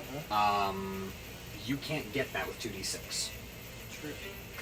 That said, it is fire. I'll say I'll lower the damage threshold to 10 for a fire weapon. There's 2. Sure, yes. If you guys are willing to take the lumps, if they start We have lobbing to. fireballs at us, Yeah. I mean, we have to. they don't have a lot of fire weapons because they're behaving like a traditional medieval army. And as I stated in the last Right. episode, according to Mr. Konindike, over at the Museum of... Shame on me, I've forgotten which one it is, but I think it's the British Museum or the Museum of Military History or something. He does stuff on YouTube. I watch a lot of his videos, and he makes it very clear that Hollywood loves fire more than they did. Right, So but they're they not would have, going to be... Do they have magic wielders? No? Yeah, technically, they have some divine magic. Okay. Divine magic does not deal in fire as much. Okay. Something like Flame Strike or Firestorm does deal fire damage. Things like Sacred Flame, Guiding Bolt, etc. deal radiant damage. Which is what they're more likely to come across against us. Okay. So, for the sake of fire weapons, I will consider lowering the DC, the damage level to 10. Does it then continue each round burning until... Unless put out. So...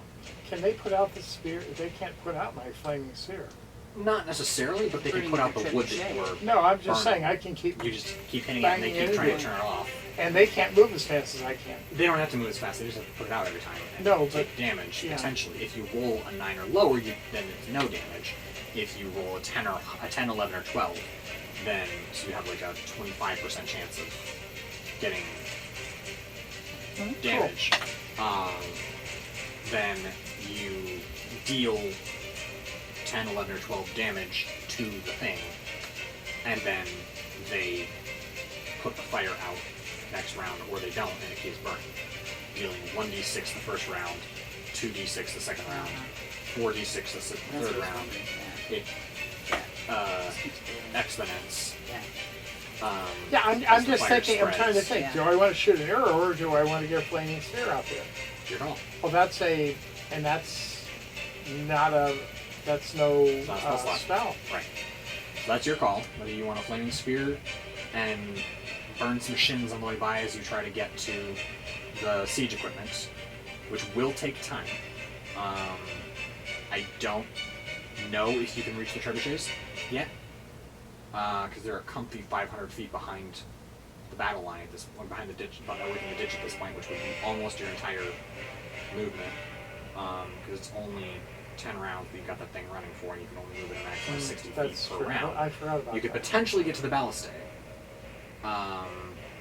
but just to No. keep it open Yeah. so you don't just like fizzle 10 feet from the trebuchet and go, I wasted 10 rounds trying to reach this thing. You can theoretically reach the ballistae or the mangonels, maybe, or you can keep ramming Templars. They do not catch on fire. But they do burn. They burn if they don't evade you. I think I'm going to stick it out there. Okay. Because that's a strategy that I used to use it's nice to have 2 attacks Mhm. per turn. So- It's going to be, 60 feet out. yeah, I'm not Which- even sure that takes it beyond the ditch, does it? No. It is, I'm going to say it's just barely hovering over the water. I'm going to double check to make sure that I'm not screwing you over here. By accidentally saying, yes, you can do this, and then being like, no, Taking you it back at can't. some point, yeah. Flaming Sphere has... Oh, it's only up to 30 feet that you can move it Oh. at a time. You can... Oh, you can only jump it across pits up to 10 feet wide. Mm. So... I would hold off...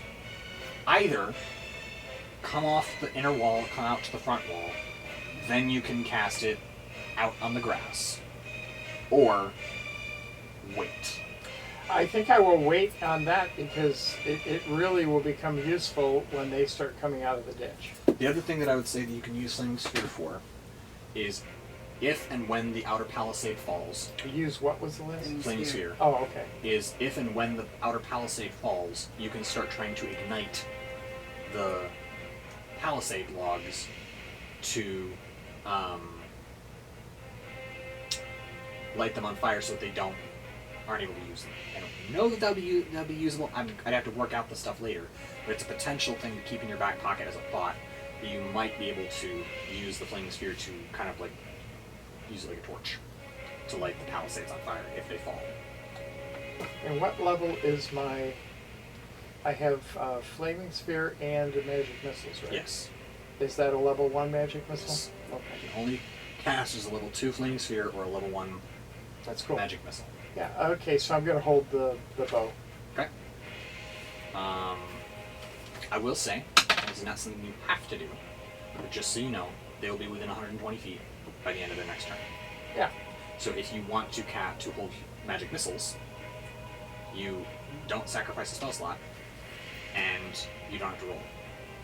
Because you have 120 foot range on magic missiles. Do I? Yes. Okay. And it's an insta-hit of 4d4, or 3d4 plus 3, or 4d4 plus 4, or whatever it is. It's 4 plus 4. So it's 44 plus 4. Is it, I'm looking at that Yeah. right up. Magic missile. There we are. So we had 120 feet.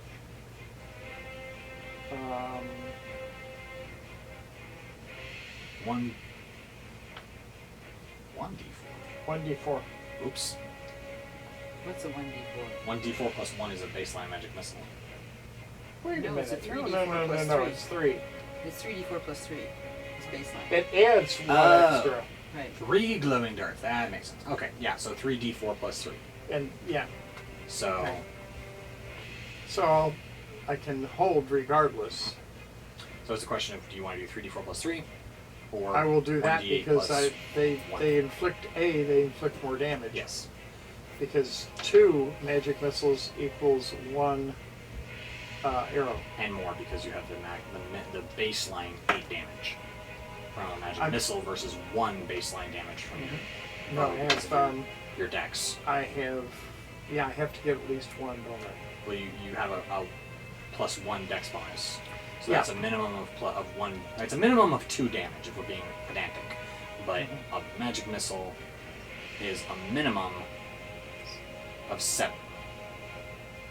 6? 6. Minimum of 6, but Minimum of how? 6. I mean, I hope I don't roll. I'm just saying. Yeah. But Minimum it's versus there. minimum. Yeah, I If can't. you look at your minimum, Minimum But versus my minimum. minimum on the other is 1. No, your minimum is 2. 2. Because you have to roll at least a 1 on the d8. Yeah, And and you I have a get, 1 on and your I get get. one on top. You have Oh a no, 1 I get. you have a I 1 get, dex. Yeah. You have plus 1 dex because that's your initiative. And then you have a 1 minimum on your d8. Thank heavens they can't roll zeros. That would be incredibly depressing. Yeah, that would be cool. So Worse than you're this. holding that. Elizabeth is going to take off running towards the back. So that brings her to the palisade of the previous, to the inside of the palisade of the next wall. Victor is going to take off running after her. The sellswords are just going to kind of look at each other and go, "Hey, we'll be back." They're just going to stand on the wall. No, I know, but they're over the shoulder. Yeah. And top of the next round, Finnan is going to fire another crossbow bolt. This is depressing. Because they're still at 180 feet. He is still out of range. He could hold until they move. Until they reach 80 feet. How far? Oh, that's 2. He has an 80-foot non-disadvantage range Okay. on his crossbow. Yeah. Okay. So, yes, he could hold it, but he'd lose a lot of No, stuff. I was. Where are you? Doesn't he have a longbow? No, he has a +3 light crossbow. It's the thing that he got with the Oh. sun card, I think. Or key card. One of the two. So straight up, because of surprise versus disadvantaged range, gives him 25 to hit the Templar, which does hit. So, it's sneaking time. Alright. Templar? My favorite sound. Templar. Inquisitional Knight. Knights Templar. Yes. No.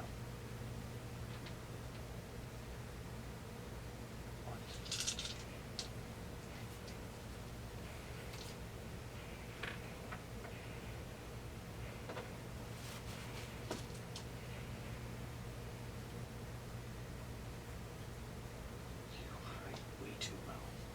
Oh, wait, your rogue's dice. What am I supposed to expect? Every single time I lose his dice. Well, I mean, they look like this. Ooh, they're cool. And then I put them Oh, in here. and you cannot see them. No. Yeah. It's a D8 among. I mean, it doesn't look like a D8. I can do Right. that. So, 6, 11, 12.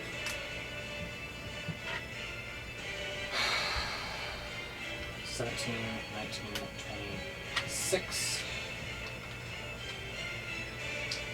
31. Quick for surprise. 32, 35, 37, 38, 41, 46, 51, 57, 59. Wow. That is awesome. 67. Go, Finn, go. Go, Finn, go. Right?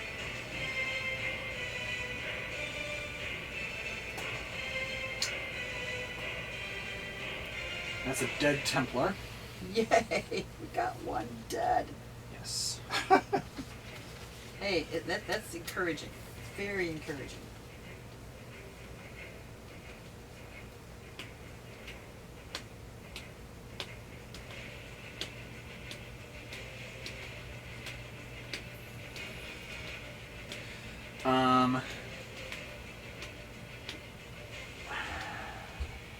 Also, don't forget that you have Meteor Swarm. And you can theoretically target up to, I would say, you could probably target one siege weapon with each Oh. blot. With each meteor strike, so that's like 5 meteor strikes? Something like that? I have to look. However many meteor strikes you have. It's not something I use a lot. Yeah, it's between 4 and 6, I think. And that's my level 9, right? Yes. If you don't have Meteor Swarm, I can look it up in the tomes. But I've got it, but Okay. I have to look up under spells. yeah, I have to go under manage spells because Yeah. I haven't been able to get it to come out on my list. okay. Just a second. Manage spells. It's in here, and it says it's there. But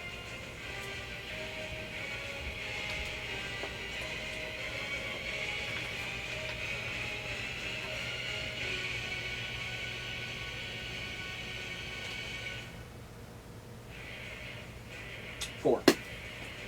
So you can take, I would say, reasonably you can take up to 4 siege weapons and their crews under fire from a meteor swarm. Or you can target the massed Templar infantry and take up to 32 of them under fire at one time. how close are they to each other? Up to 32 at the time. I'm sorry, I was reading and I. How close are who? The siege weapons. Close enough that you can only take one of them at a time. They're Okay. spread out enough that, plus they're just big enough. They're big enough that they have to spread out enough that, especially things like siege towers and trebuchets, pretty close to what they're doing. So the they crew can has to spread is out clustered a bit. around each Right. one closely, but there's enough accoutrement and Yeah. enough working room that they need, especially for the trebuchets and the mangonels, that they have to be far enough apart that you couldn't take more than one under fire with each. Blazing orb of fire is the way it describes it. So I'm going to say meteor.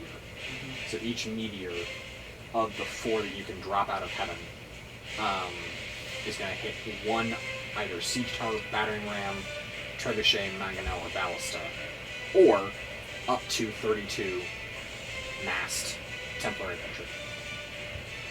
And they're not the greatest at Dex, so I would venture to say that they would probably need that 20 to save them. They're beefy, but they're not fast, so they would probably need some pretty darn high rollings. And I guess strategically, it is better for me to take out any siege weapons early rather than waiting until, saving the 9. You have one. I You have have one one shot. per day, so you can take up to 4 of them per day under fire. And I can't promise you that you'll kill them. And I can promise you that if you don't kill them, they will probably get repaired pretty well during the night. They have artisans on site to repair But I'm themselves. killing off their. You will be killing crew, but again, like I said, they have Crew's enough not hirelings to. So I'm not saying you Right. won't kill them off, but I will say that they will be well repaired, if not completely repaired, depending on how badly you damaged them. Yay. With Well, each it's strike. 40 d6s. So. Right. Like I said, Yeah. there is a high chance of you killing them, but that is 240. And some of these things have as much as 200 HP. Between 100 and 200 HP. So, is typically what they have. Except for the ballistae, they have 50. But Okay, what? 50. So if you fail to take the ballistae, then something happens. I'm below the minimum that you're saying I get. Right. So, Okay.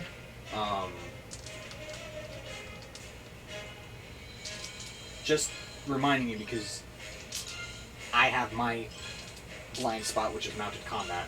You have your blind spot, which is 9th level spells. So, Mom prods me about the horses. I remind you gently about. I tase you about I the had been horses. Please thinking don't. about the meteor swarm, but I couldn't use it yet. Because Okay. they're still too far away. Dad, Huh? Meteor Storm has a range of a mile. Oh, that's right. I was looking at the wrong one. Yeah, you. So you I could are- hit them. I was gonna say Wow. that's why I remind you for next Oh. round. I haven't used my thing, but I have to use magic missiles because I said I was fully. You held For that- magic missile yeah. last round, Okay. so you're going to shoot magic missile when they reach the distance of 120 feet. But next round, Boom. drop a magic missile. Oh my god! Drop a meteor swarm on a target of choice, be it for siege weapons or 32 Templars. Your call. 4 groups of 32 Templars. A total, because you can take up to 8 guys under a 40-foot radius of fire. Right. Times Okay. 4 Right. is 32. We agreed when we were Yep. pasting the Yuan Yep. Ti Yep. in the temple. This needs to be getting rid of siege weapons, in my opinion. No, that's good. Yeah. I'm always going to remind you of all Right. of the options that I can remember that you have. Right. With that in mind,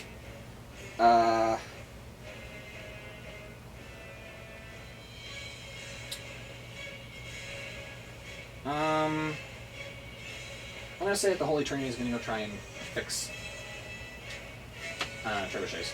Oh, awesome. Oh, that's right. They can do it now. Well, no, they can't mend, but they can try. So,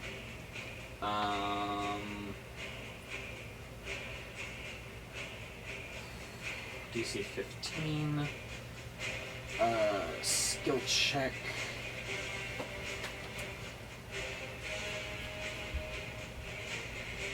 Which is pretty much just a straight up roll for them. Hang on. Let me check here real fast if there's anything in here and tell me how to do that.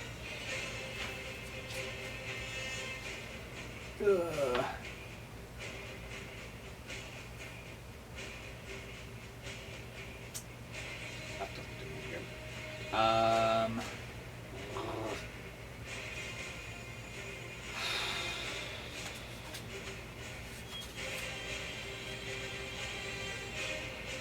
would we say this was a...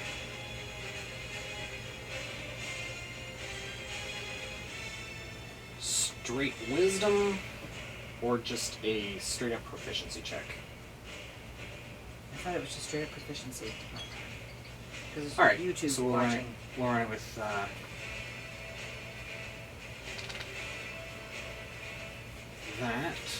Then, with advantage.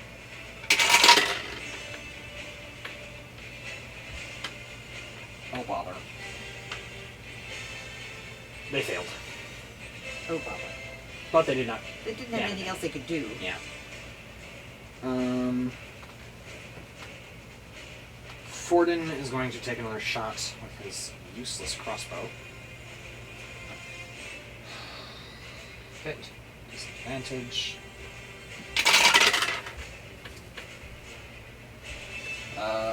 That will hit.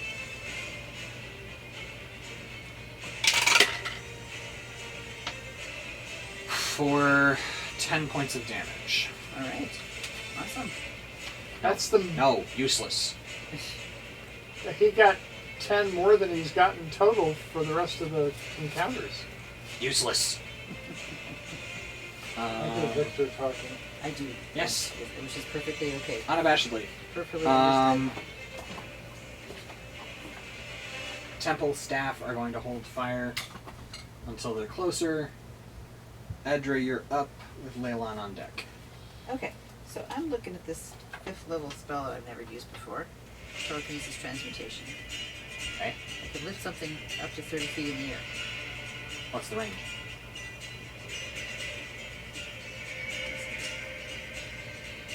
I move. Yeah. It doesn't. Why doesn't it tell me that? It's called telekinesis. It doesn't tell me. Let me check. You can try to move an object that weighs up to 1,000 pounds. It What's says it not called? beyond the range of this spell, but it doesn't tell me what the range of the spell is. Telekinesis. 60 feet. Oh, snap. Okay. I was hoping. There's no way that any of these siege weapons are getting within 60 feet. Or maybe I'll become invisible and I'll go and move it. Uh-huh. Unlikely that I'll walk out of there. I'm just going to say, if you start lifting something, They're gonna find they're going to start taking disadvantage shots in your general direction. me. Right, right. Okay, so, well, in that case, I got somebody that's 180 feet. So I could... I feel like it's completely ineffectual to do something like a flambe or a spiritual weapon at this stage of the game. Because there's how many of those guys? Well, also, that's only 120 feet. 240. Or flambe is 220. That's true. And they're 180 Sacred Flame yards. is Yeah. 120. Yeah. So, Guiding Bolt is 240, but Yeah, but again, I feel like I'm wasting guiding bolts if I just take out one guy at a time. Magic Missiles then. Out of your wands. But that's. Again, I only have 6 of those. So what are you going to do with them? Are they within range of Major Missile? I have 240 feet down now. Oh! Magic It's just Spell missiles. Sniper. It's a feat that you took. Okay. I don't remember what you took at the time. We're still trying to figure that out. But I would have to fire it at level 6 to kill somebody. And then, So? well, then that one would be kaput. And that differs from how you normally use it. How? Well, except that usually I'm using it on like, there's 5 bad guys and I take out one of them and we're all happy. If And there's 5,000 we're bad usually guys. dealing with goblins and, like, kobolds at that point. Oh, gosh. I just feel like I'm wasting everything. Okay. Well, I will... Okay, let me put it this way. If Leilon is burned to the ground, but you have both your wands fully charged, Okay. how are you going to feel? That's good. Now, I'm being hyperbolic Sure. deliberately. Right, but right, right. Even if let me put it this way, even if the outer wall falls and your wands are here, how are you going to feel? Yeah. Do Okay. you want? Let me put it this way: do you want to save your wands for covering fire, or do you want to use them now? That's what I feel like. I want to save. I want to save Okay. to either get like a commander or a, Templar or Do something they like have that. those? They do? Yeah. Can I tell If who I they can- are? This stupid internet is not... Oh, here it is. What are you?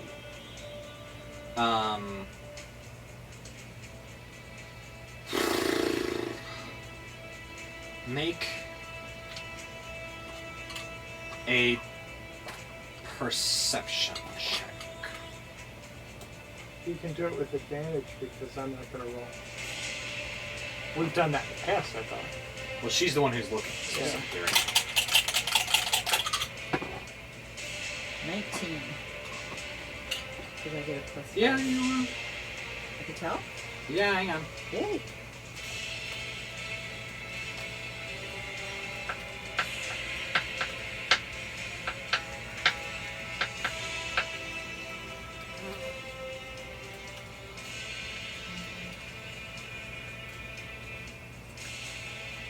At the head of approximately every 20 or so, there is a guy who is dressed different in what looks like slightly better looking armor with a different insignia on his pauldron.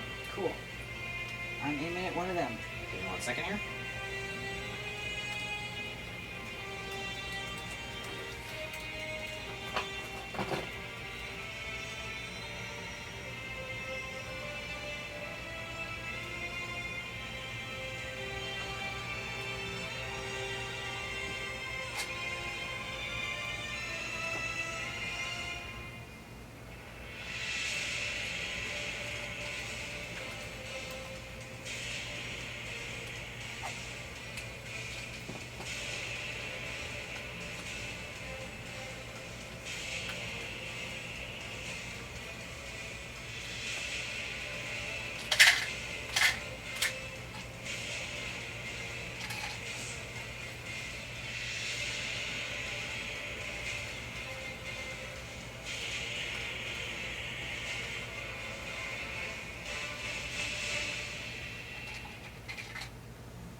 So you're shooting him? Yeah. And this is magic missiles? Magic missiles. So they just hit, so you're I just hit, so I'm going to roll the...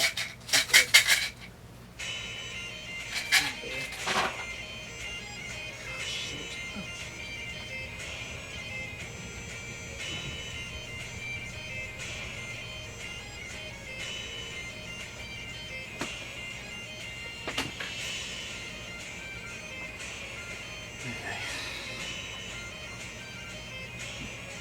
Okay.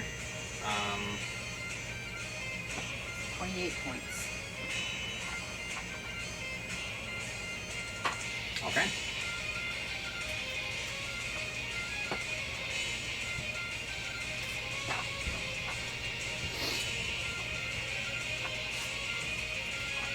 Okay. Got it. Okay.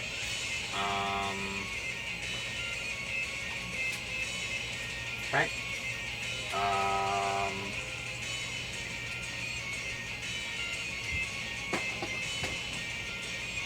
So, at this point, I'm just going to say that Leilon fires what it has, and that the crews of the trebuchets do not fire, but they actually work to repair their respective trebuchets. So that wipes out both things there. Everyone's waiting, so Leilon doesn't really do anything. Okay. The guys here roll with advantage and proficiency. Oh, that's a natural point. Is that our guys? That's our guys Yay. trying to repair stuff. Yay. Which puts us for the trebuchet 1 at 10.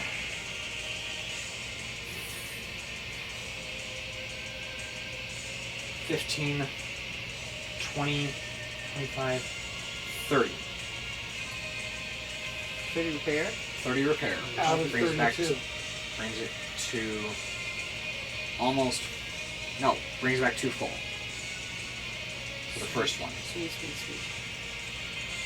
The second one, again, roll with advantage. Oh, it's okay.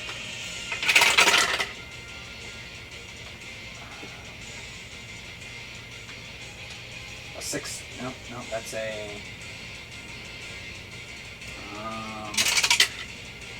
That's a 20. So another 30. Again? Back. Yeah. Almost there. Yeah. I almost don't need Victor and Elizabeth at this point to do this because the crews are proficient. Yeah. So I'm gonna have them scrap their run. Yeah. They're gonna stay put. Okay. Yeah. That's and the amazing. crews, if the crews can repair stuff, then they don't need Victor and Elizabeth doing that. Precisely. The rest of Leilon is holding fire. The acolytes are holding fire. The Inquisition, get ready with your magic missile shot at whatever you're going to shoot at, because they're running within 120 feet of you now. What are you shooting at?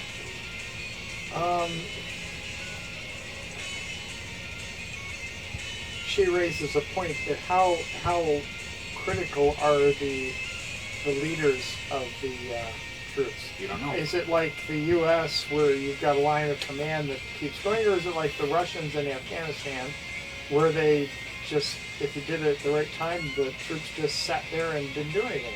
I'd say it's somewhere between what I'd classify as like it's somewhere between Army and Marines. Where the Army has a solid chain of command, and the Marines have a leash. And shooting commander takes them off of it. Because it ain't a war crime if the sergeant don't see. Okay. Or if the officer... So it's not real. It's not necessarily. You don't know. Yeah. But if it's either one of those two, it's not really more effective. It doesn't look like they don't appear to be working in some kind of unit that requires an officer to maintain coherency. Okay. These guys do not look like quote unquote officers. They look more like they look more like more akin to champions. Oh, let's go after her. She didn't kill her champion. No, She did. No, I didn't kill him. I probably want to hit her champion. Points of damage. Okay. So that will be magic missiles. 3 of them, right? Yes. You guys haven't been used in a while. You're probably yelling at me. You'll get used more now.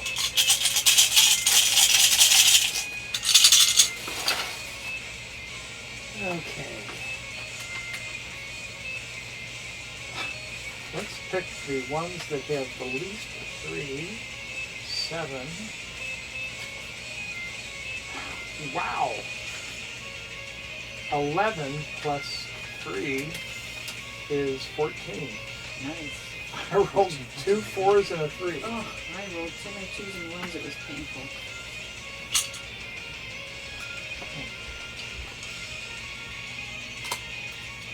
Thank you. You'll come out more often.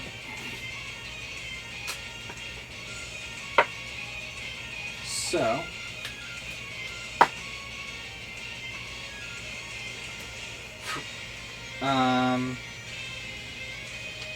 the thingies are gonna move. Siege weapons are gonna move. Say they move again. We'll just say 15 feet for everything except the trebuchets. Trebuchets move 10 feet. Okay. Yeah. So, It's going to be a while before they're close enough for me to hit them. Oh, I can hit them Yeah, with the a mile, mile, yeah. so the ballistae are gonna move 15 feet closer for now, and not fire. The mangonels are going to also move 15 feet closer and not fire.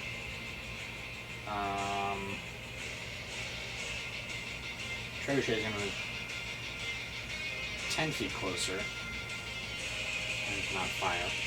Well, technically that's the... No. They aren't people. They can't move on their own.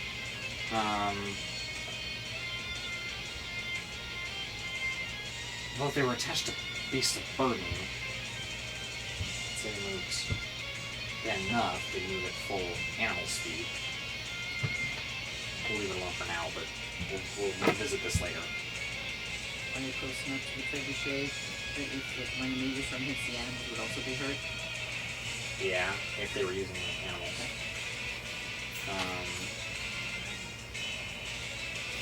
Battering rams are now 370 feet from the outer ditch.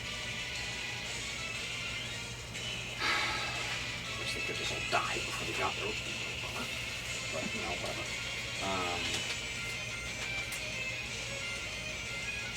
That's the Inquisitions go. Rangir, it is now your turn. Woohoo! How many What are you- trebuchets are there? A lot.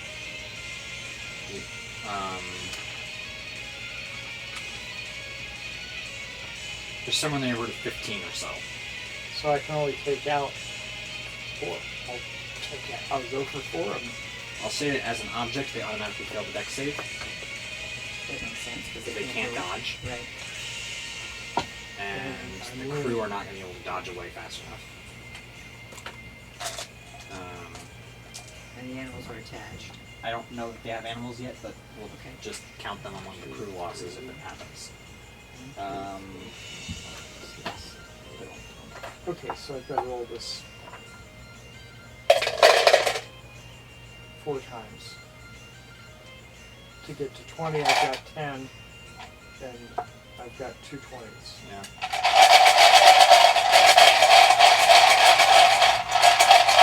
This is almost over. Huh? You get a minimum of 70 fire damage and 70 bludgeoning Yeah, I'm damage gonna on the need it. average. Okay, 10, 20, 30,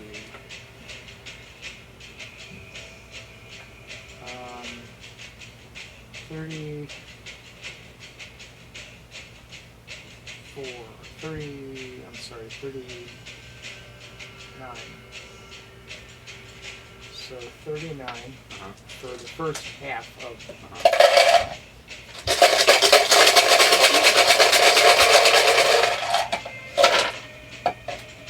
Okay.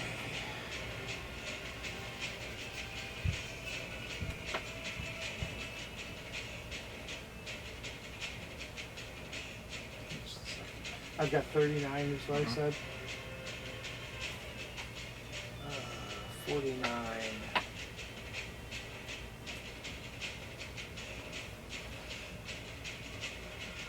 59.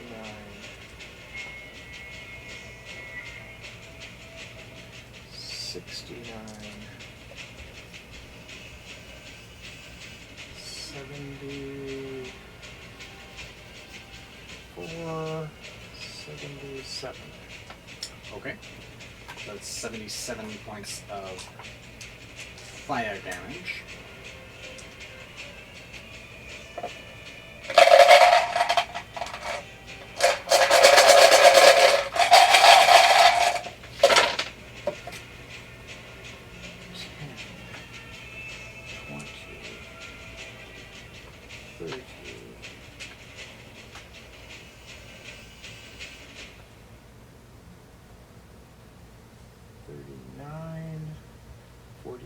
Two. 42.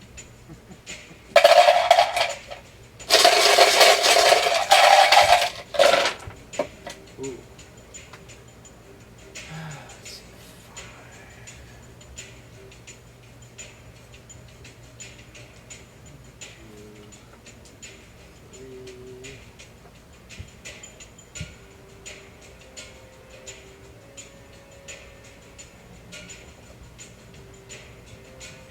So that's 18, 24,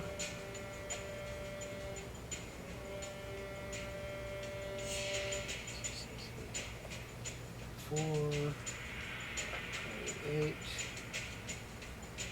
29, 31. Plus 42. 73. That's it then. Alright, and that is it. We take out 3 of them? Exactly. You take out 1 for now. Oh, that's the whole. They're all. That's everybody okay, gets okay. the same damage. Okay, I forgot that you didn't roll for each one. Yeah, yes. So that would be 77 plus 73. 150. 150 even will take out 4 trebuchets. Yay! Yay! And it should take out most of their crew. Oh, their crew's toast. Yeah. Charred black and bludgeoned to the ground. Not even asking. These guys are like Irreparable? almost unrecognizable. Yay. This is good. It's exactly the threshold you need to destroy this thing to 0. Oh my gosh. Good job. They will need to build another one from scratch if they want another trip. Perfect. Not that they won't. No, but there's also going to be a, long rest in here somewhere because this is not a one-day siege. Yeah. And I only need a short rest. I reset after 4 hours. That's true. A rest. Does that mean that I get another? Yes.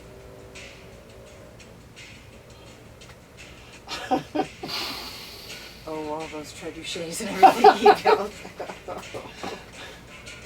So every 4 hours, if I wanted to now go rest. Go rest. For the moment, go rest. Yeah. So. I love doing that to him.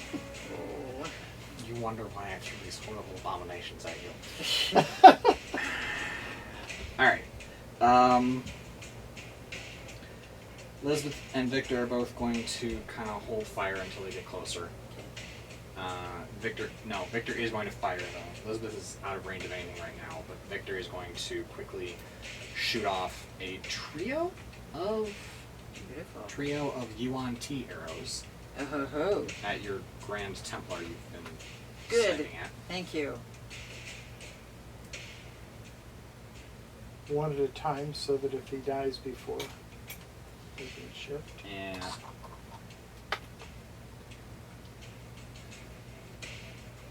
okay. So. Oh, well, 14 will miss. But his usage dice is fine. Oh, good.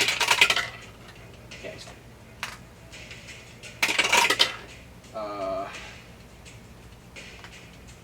20 will hit, I like that. and he's fine. And a natural 20 Oh my gosh. will hit for double damage.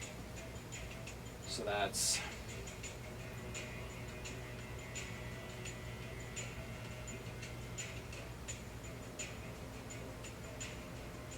D8 plus 6 piercing.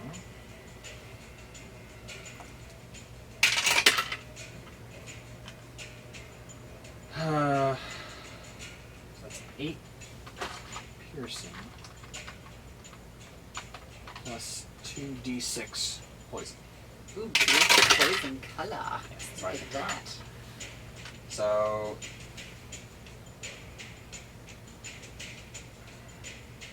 Oh, I've got to wipe out the 9.